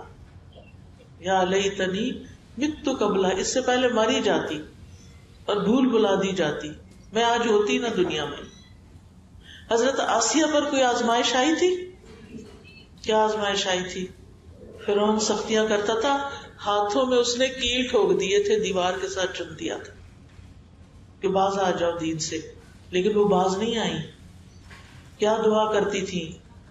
رب ابن لی عندک بیتا فی الجنہ، اللہ اپنے پاس جنت میں گھر بنا دے. ونجنی من فرعون وعملہ، مجھے فرعون اور اس کے عمل سے بچا لے، نجات دے. ونجنی من القوم الظالمین، اللہ مجھے ظالم لوگوں سے نجات دے. ان سب لوگوں نے کیا کیا تھا؟ حضرت یونس علیہ السلام پہ آزمائش آئی تھی. کیا آزمائش آئی تھی؟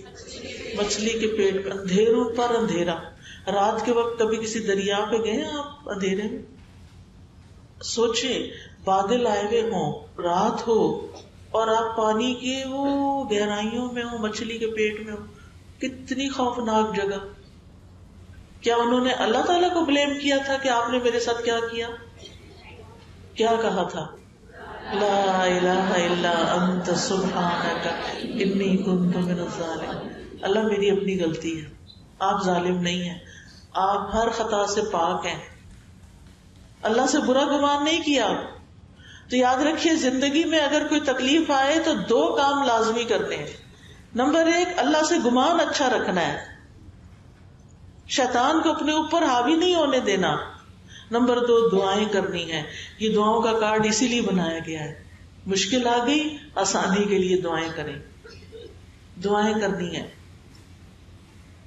خود ہمارے پیارے نبی صلی اللہ علیہ وسلم پر کوئی مشکلات آئی تھی، ہر طرح کی آزمائشیں آئی تھی، اور آپ نے فرمایا تھا نا کہ جس پر کوئی تکلیف آئے وہ کیا کرے؟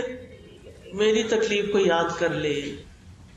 ہم نے کیا کرنا ہے؟ اللہ کی طرف رجوع کرنا ہے، اپنے ایمان کی تجدید کرنی ہے، نیک عمل کرنے ہیں، کیونکہ اللہ کا وعدہ ہے وَأَمَّا مَنْ آمَنَ وَعَمِلَ صَالِحًا فَلَهُ جَزَاءً الْحُسْنَى وَسَنَقُولُ لَهُ مِنْ أَمْرِنَا يُسْرًا. اور رہا وہ جو ایمان لایا اور اس نے نیک عمل کیے تو اس کے لیے بدلے میں بھلائی ہے، اور ان قریب ہم اسے اپنے کام میں سے سراسر آسانی کا حکم دیں گے. ایک اور جگہ پر آتا ہے من عمل صالحا من ذکر او انثى وهو مؤمن فلنحيينه حياة طیبة ولنجزینهم اجرهم باحسن ما كانوا يعملون. جو شخص بھی نیک عمل کرے گا، خواہ مرد ہو یا عورت، بشرطے کہ وہ مومن ہو، تو ہم اسے پاکیزہ زندگی بسر کرائیں گے، ہم اسے عمدہ زندگی دیں گے. تو نیک عمل کرتے رہیں گے تو آپ کے دلوں پہ اطمینان ہوگا، دعائیں مانگیں گے، اللہ سے گمان اچھا رکھیں گے تو آپ کی زندگی خوشگوار ہو جائے گی. کیا نبی صلی اللہ علیہ وسلم مسکراتے تھے؟ سب سے زیادہ مسکرانے والے تھے، جبکہ آپ کے اوپر سب سے زیادہ تکلیفیں تھیں، پھر بھی آپ مسکراتے رہتے تھے. تو ہم نے کیا کرنا ہے؟ غم کو اپنے اوپر طاری نہیں کرنا، اللہ سے اچھا گمان کر کے، معاملہ اللہ کے سپرد کر کے، دعا مانگ کے اپنے آپ کو کسی اچھے کام میں لگا دینا.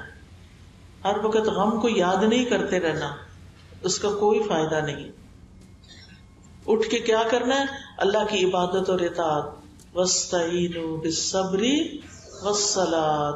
مشکل آئے تو کیا کریں؟ اٹھے نماز پڑھیں. ہم سب کچھ کرتے ہیں، نماز نہیں پڑھتے مصیبت کے وقت، تکلیف کے وقت. لیکن کچھ لوگ اب بھی ایسا کرتے ہیں. کیا؟ مشکلات کے وقت کیا کرتے ہیں؟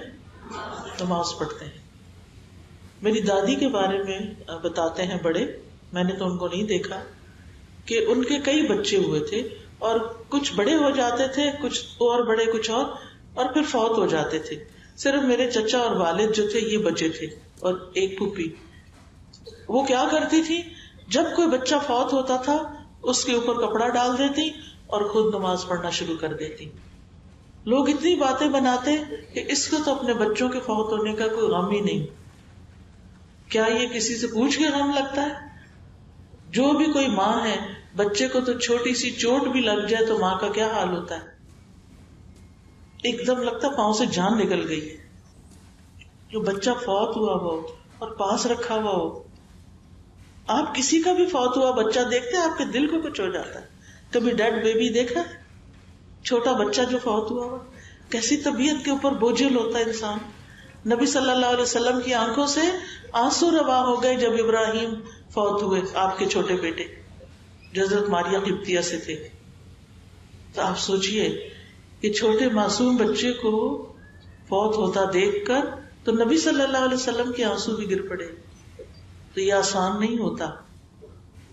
تو کیا کرنا چاہیے؟ وَاسْتَعِینُوا بِالصَّبْرِ وَالصَّلَاةِ. اور پھر جو ہمارے فرائض ہیں نا ان کو ادا کرنا چاہیے. یہ نہیں عذر کرنا چاہیے کیونکہ مجھ پہ یہ غم آ گیا اس لیے میں یہ نہیں کر سکی. ہم سارے کام چھوڑ کے بیٹھ جاتے ہیں, صرف غم مناتے رہتے ہیں, اور پھر بڑے بڑے اہم کام چھوڑ دیتے ہیں. کوئی پوچھا بھی یہ کام کیوں نہیں ہوا, بس وہ یہ غم آ گیا تھا, یہ فوتگی آ گئی تھی, یہ فلاں ہو گیا تھا. اپنے فرائض ہی چھوڑ کے بیٹھ جاتے ہیں. کتنے دن تک غم منانا چاہیے؟ بس 3 دن. اور اس میں بھی اپنی نمازیں نہیں چھوڑ کے بیٹھ جانی, اس میں اپنے فرائض, اپنا قرآن پڑھنا, اپنے گھر والوں کا کام, یہ غم یعنی دل میں 3 دن تک رہے, ٹھیک ہے. اس کے بعد اٹھو اپنے کام کاج کرو. پھر آپ دیکھیں اللہ کا تقویٰ اختیار کرنا ہے, اللہ سے ڈرنا ہے. وَمَن يَتَّقِ اللَّهَ يَجْعَل لَّهُ مِنْ أَمْرِهِ يُسْرًا. جو اللہ سے ڈرے گا اللہ اس کے لیے اس کے کام میں آسانی پیدا کر دے گا. وَمَن يَتَّقِ اللَّهَ يَجْعَل لَّهُ مَخْرَجًا. جو اللہ سے ڈرے گا وہ اس کے لیے تنگی سے نکلنے کا راستہ بنا دے گا, یعنی ہر کام اس کے لیے پھر آسان ہو جائے گا. اور کیا کرنا ہے مشکل آئے تو اللہ پہ توکل کرنا ہے, اپنا معاملہ اللہ کے سپرد کرنا ہے. یا اللہ یہ تو نے ہی کرنا ہے کام, یا اللہ یہ مشکل تو نے آسان کرنی ہے. پھر اور کیا کرنا ہے؟ اپنی ساری حاجات تو صرف اللہ کے سامنے رکھنا ہے. انما اشکو بثی وحزنی الی اللہ واللہ بصیر بالعباد. میں اپنے غم اور دکھ کی فریاد بس اللہ سے ہی کرتا ہوں, اللہ بندوں کے حال دیکھ رہا ہے. پھر کیا کرنا ہے؟ اس بات پہ یقین رکھنا ہے کہ اللہ تعالیٰ تنگی کے بعد آسانی بھی لائے گا. فَإِنَّ مَعَ الْعُسْرِ يُسْرًا إِنَّ مَعَ الْعُسْرِ يُسْرًا سَيَجْعَلُ اللَّهُ بَعْدَ عُسْرٍ يُسْرًا. اللہ تنگی کے بعد آسانی لائے گا. رات کے بعد دن آتا ہے, کبھی یہ نہیں ہوا کہ رات کے بعد پھر رات آ جائے. آپ نے دیکھو کہ جب گرمی زیادہ ہو جاتی ہے تو بادل آ جاتے ہیں, بارش آ جاتی ہے. تو تنگی اور مشکل حالات اللہ کے حکم سے دور ہوتے ہیں. پھر یہ یاد رکھنا ہے کہ اس مشکل کو کاٹنے والا صرف اللہ ہے, اس لیے مجھے صرف اسی کو پکارنا ہے, اسی سے دعائیں کرنی ہے, اسی سے مدد مانگنی ہے. ٹھیک ہے نا؟ سمجھ آ گئی سب کو؟ پیچھے بھی سب کو سمجھ آ گئی؟ الحمدللہ. یہ یاد رکھنا ہے, دوبارہ ریپیٹ کر رہی ہوں, یہ بڑا اہم نقطہ ہے کہ مشکل جو آ گئی ہے نا اس کو حل صرف اللہ نے کرنا ہے. اس لیے پہلے دعا پھر دوا.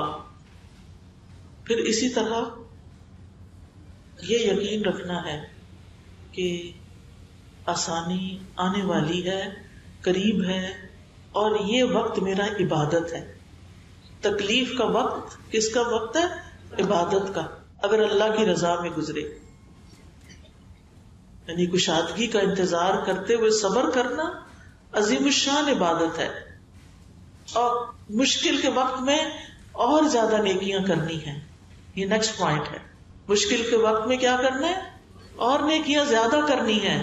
اللہ کا وعدہ ہے فَأَمَّا مَنْ أَعْطَى وَاتَّقَى وَصَدَّقَ بِالْحُسْنَى فَسَنُيَسِّرُهُ لِلْيُسْرَى. پھر جس نے اللہ کی راہ میں مال دیا اور پرہیزگاری اختیار کی اور بھلی باتوں کی تصدیق کی تو ہم بہت جلد اسے آسانی مہیا کر دیں گے.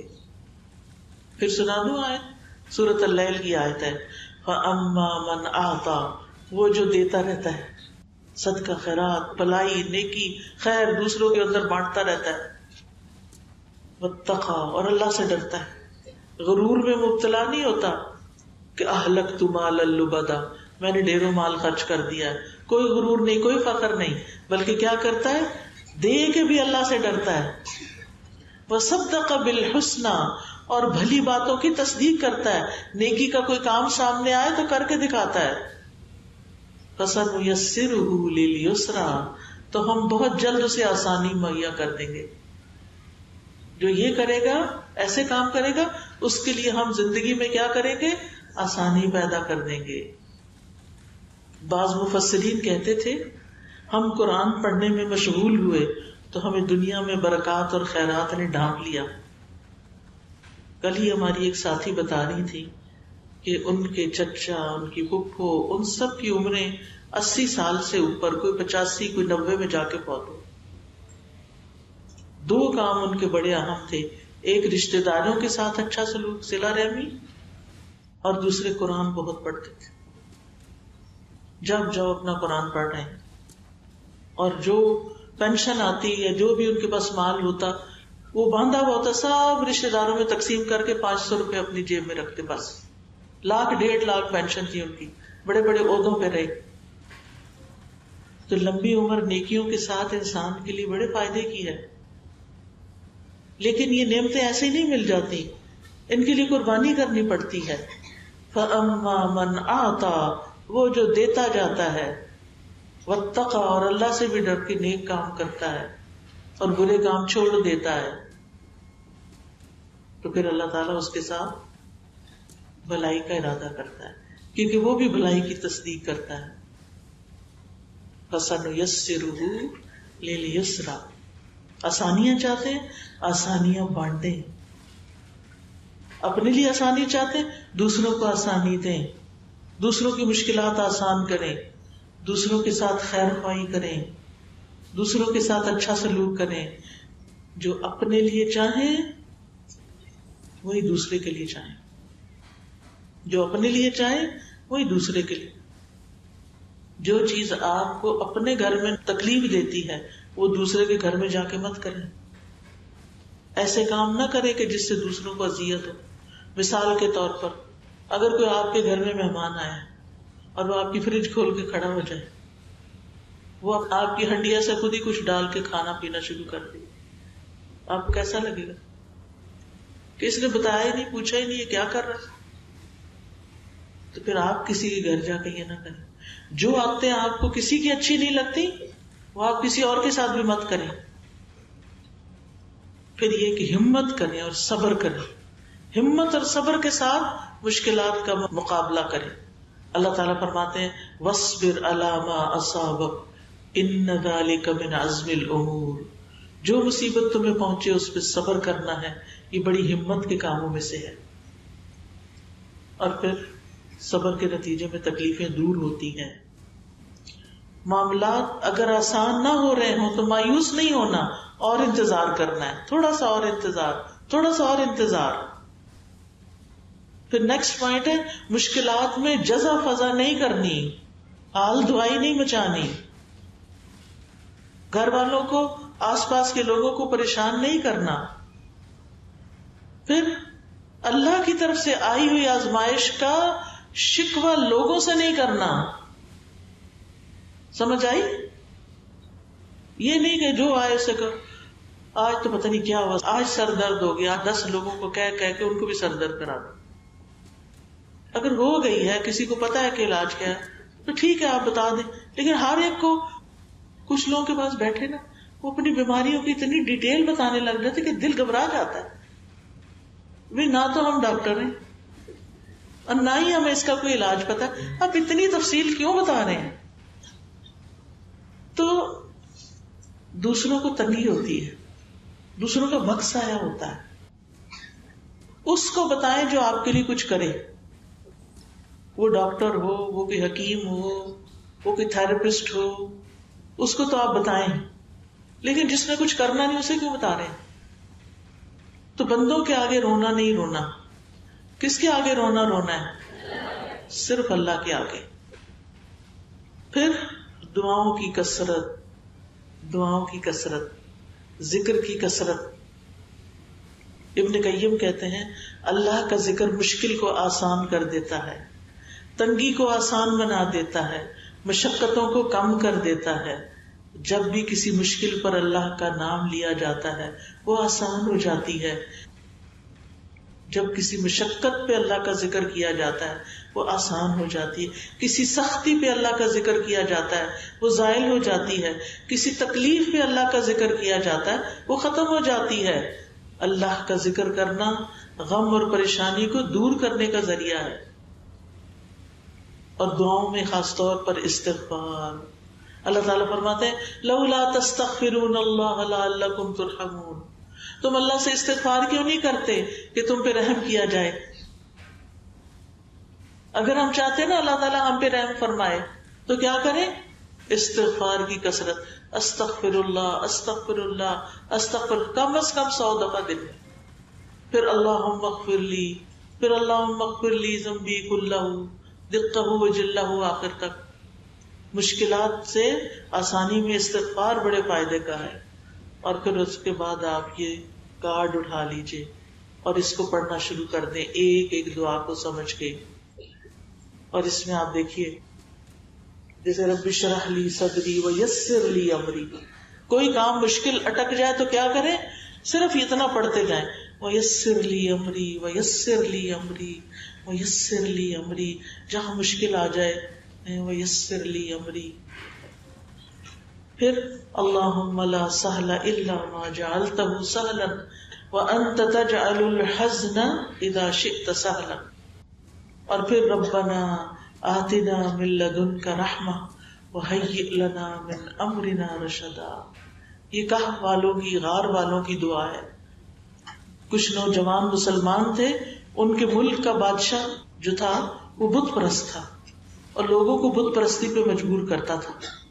جو لوگ اس کی بات نہیں مانتے تھے انہیں سخت سزا دیتا تھا. تو ان نوجوانوں نے اپنے دین کی حفاظت کے لیے کیا کیا؟ اپنا شہر ہی چھوڑ دیا اور غار کی طرف چلے گئے اور اللہ تعالیٰ سے یہی دعا کی. تو اللہ تعالیٰ نے انہیں اپنے پاس سے اپنا فضل اور رحمت عطا کی اور پھر اللہ تعالیٰ نے ان کو سلا دیا. کئی 100 سال سوئے رہے، پھر انہیں اٹھا دیا اور اپنی قدرت کی نشانی بنا دیا. تو یہاں پر وہ کہتے ہیں من لدنک رحمہ، اللہ تیرے پاس سے رحمت چاہیے. وہیئ لنا من امرنا رشدا، اور ہمیں ہمارے اس معاملے کے اندر درستگی عطا فرما. یعنی ہم جو کر رہے ہیں نا وہ ٹھیک ہو، غلط طریقہ نہ ہو، غلط رستہ نہ اختیار کرے. کیونکہ ہوتا پتہ کیا ہے، جب کوئی تکلیف آتی ہے نا تو لوگ کسی عامل کے پاس، کسی جادوگر کے پاس، ایسے لوگوں کے پاس چل پڑتے ہیں. تکلیف آئی تھی آپ کے درجے بلند کرنے کے لیے اور آپ نے ایسا رستہ اختیار کر کے پہلے عمل بھی گنوا دیے. کسی کے پاس غیب کا علم کوئی نہیں، سب تکے بازیاں ہوتی ہیں. تو اس لیے کسی نجومی کے پاس، کسی جادوگر کے پاس ہرگز نہیں جانا. اللہ سے دعا کرنی، اللہ کا ذکر کرنا ہے. پھر آپ دیکھیے آیت کریمہ لا الہ الا انت سبحانک انی کنت من الظالمین. رسول اللہ صلی اللہ علیہ وسلم نے فرمایا کیا میں تمہیں ایسی چیز کے بارے میں نہ بتاؤں جب تم میں سے کسی آدمی کو رنج و الم اور دنیا کی آزمائشوں میں سے کوئی آزمائش آئے تو وہ اس دعا کو پڑھے اور اس کی تکلیف دور ہو جائے. تو آپ سے کہا گیا کیوں نہیں؟ آپ نے فرمایا وہ مچھلی والے کی دعا ہے لا الہ الا انت سبحانک انی کنت من الظالمین. مشکل آئے تو یہ دعا پڑھ لیں. اس کو دعا الکرب بھی کہا جاتا ہے. پھر اسی طرح ساری دعاؤں کا تو اب اس وقت ڈیٹیل میں جانے کا وقت نہیں، لیکن جو موٹی موٹی دعائیں ہیں وہ میں آپ کو بتا دیتی ہوں. یہ بد نصیبی سے بچنے کی دعا ہے. اعوذ باللہ من جہد البلاء ودرک الشقاء وسوء القضاء وشماتۃ الاعداء. اسی طرح یا حی یا قیوم برحمتک استغیث. یا حی یا قیوم، یہ جو ہے نا اسم اعظم بھی کہتے ہیں. یا حی جو ہے نا اسم اعظم ہے، اس کے ساتھ جو دعا کی جائے وہ دعا قبول ہوتی ہے. پھر یہ ایک دعا بڑی اچھی ہے اللہم احسن عاقبتنا فی الامور کلها واجرنا من خزی الدنیا وعذاب الآخرہ. پھر درود شریف کی کثرت. درود شریف میں نماز کا درود شریف بھی پڑھ سکتے ہیں، اور اس کے علاوہ بھی جو درود آپ کو پڑھنا ہو سوائے من گڑت درودوں کے، جو مسنون درود ہیں ان کو آپ پڑھ سکتے ہیں. صلی اللہ علیہ وسلم، صلی اللہ علیہ وسلم، اس کی کثرت کیجیے. ایک دفعہ درود پڑھنے سے کیا ہوتا ہے؟ 10 رحمتیں آتی، 10 نیکیاں لکھی جاتی، 10 گناہ معاف ہوتے، 10 درجے بلند ہوتے. درود شریف نہیں چھوڑنا. میں اپنی بات یہیں پر ختم کرتی ہوں، اور مجھے امید ہے کہ جو باتیں میں نے آپ کو بتائی ہیں، جو پوائنٹس آپ کو بتائے ہیں کہ مشکل وقت میں کیا کرنا ہے، وہ آپ نے اپنے دل پہ لکھ لینے ہیں، اور ہر مشکل کو درجات کی بلندی کا ذریعہ بنانا ہے. اور یہ کارڈ سنبھال کے رکھ نہیں دینا، سجا کے رکھ نہیں دینا، اس کی دعائیں پڑھتے رہنا ہے. وآخر دعوانا ان الحمد للہ رب العالمین. سبحانک اللہم وبحمدک، اشہد ان لا الہ الا انت، استغفرک واتوب الیک. جزاکم اللہ خیرا. اللہ تعالیٰ آپ سے راضی ہو. بہت اچھی طرح آپ نے سنا. اللہ تعالیٰ ہم سب کو عمل کی توفیق عطا فرمائے. بارک اللہ فیکم. السلام علیکم ورحمۃ اللہ وبرکاتہ.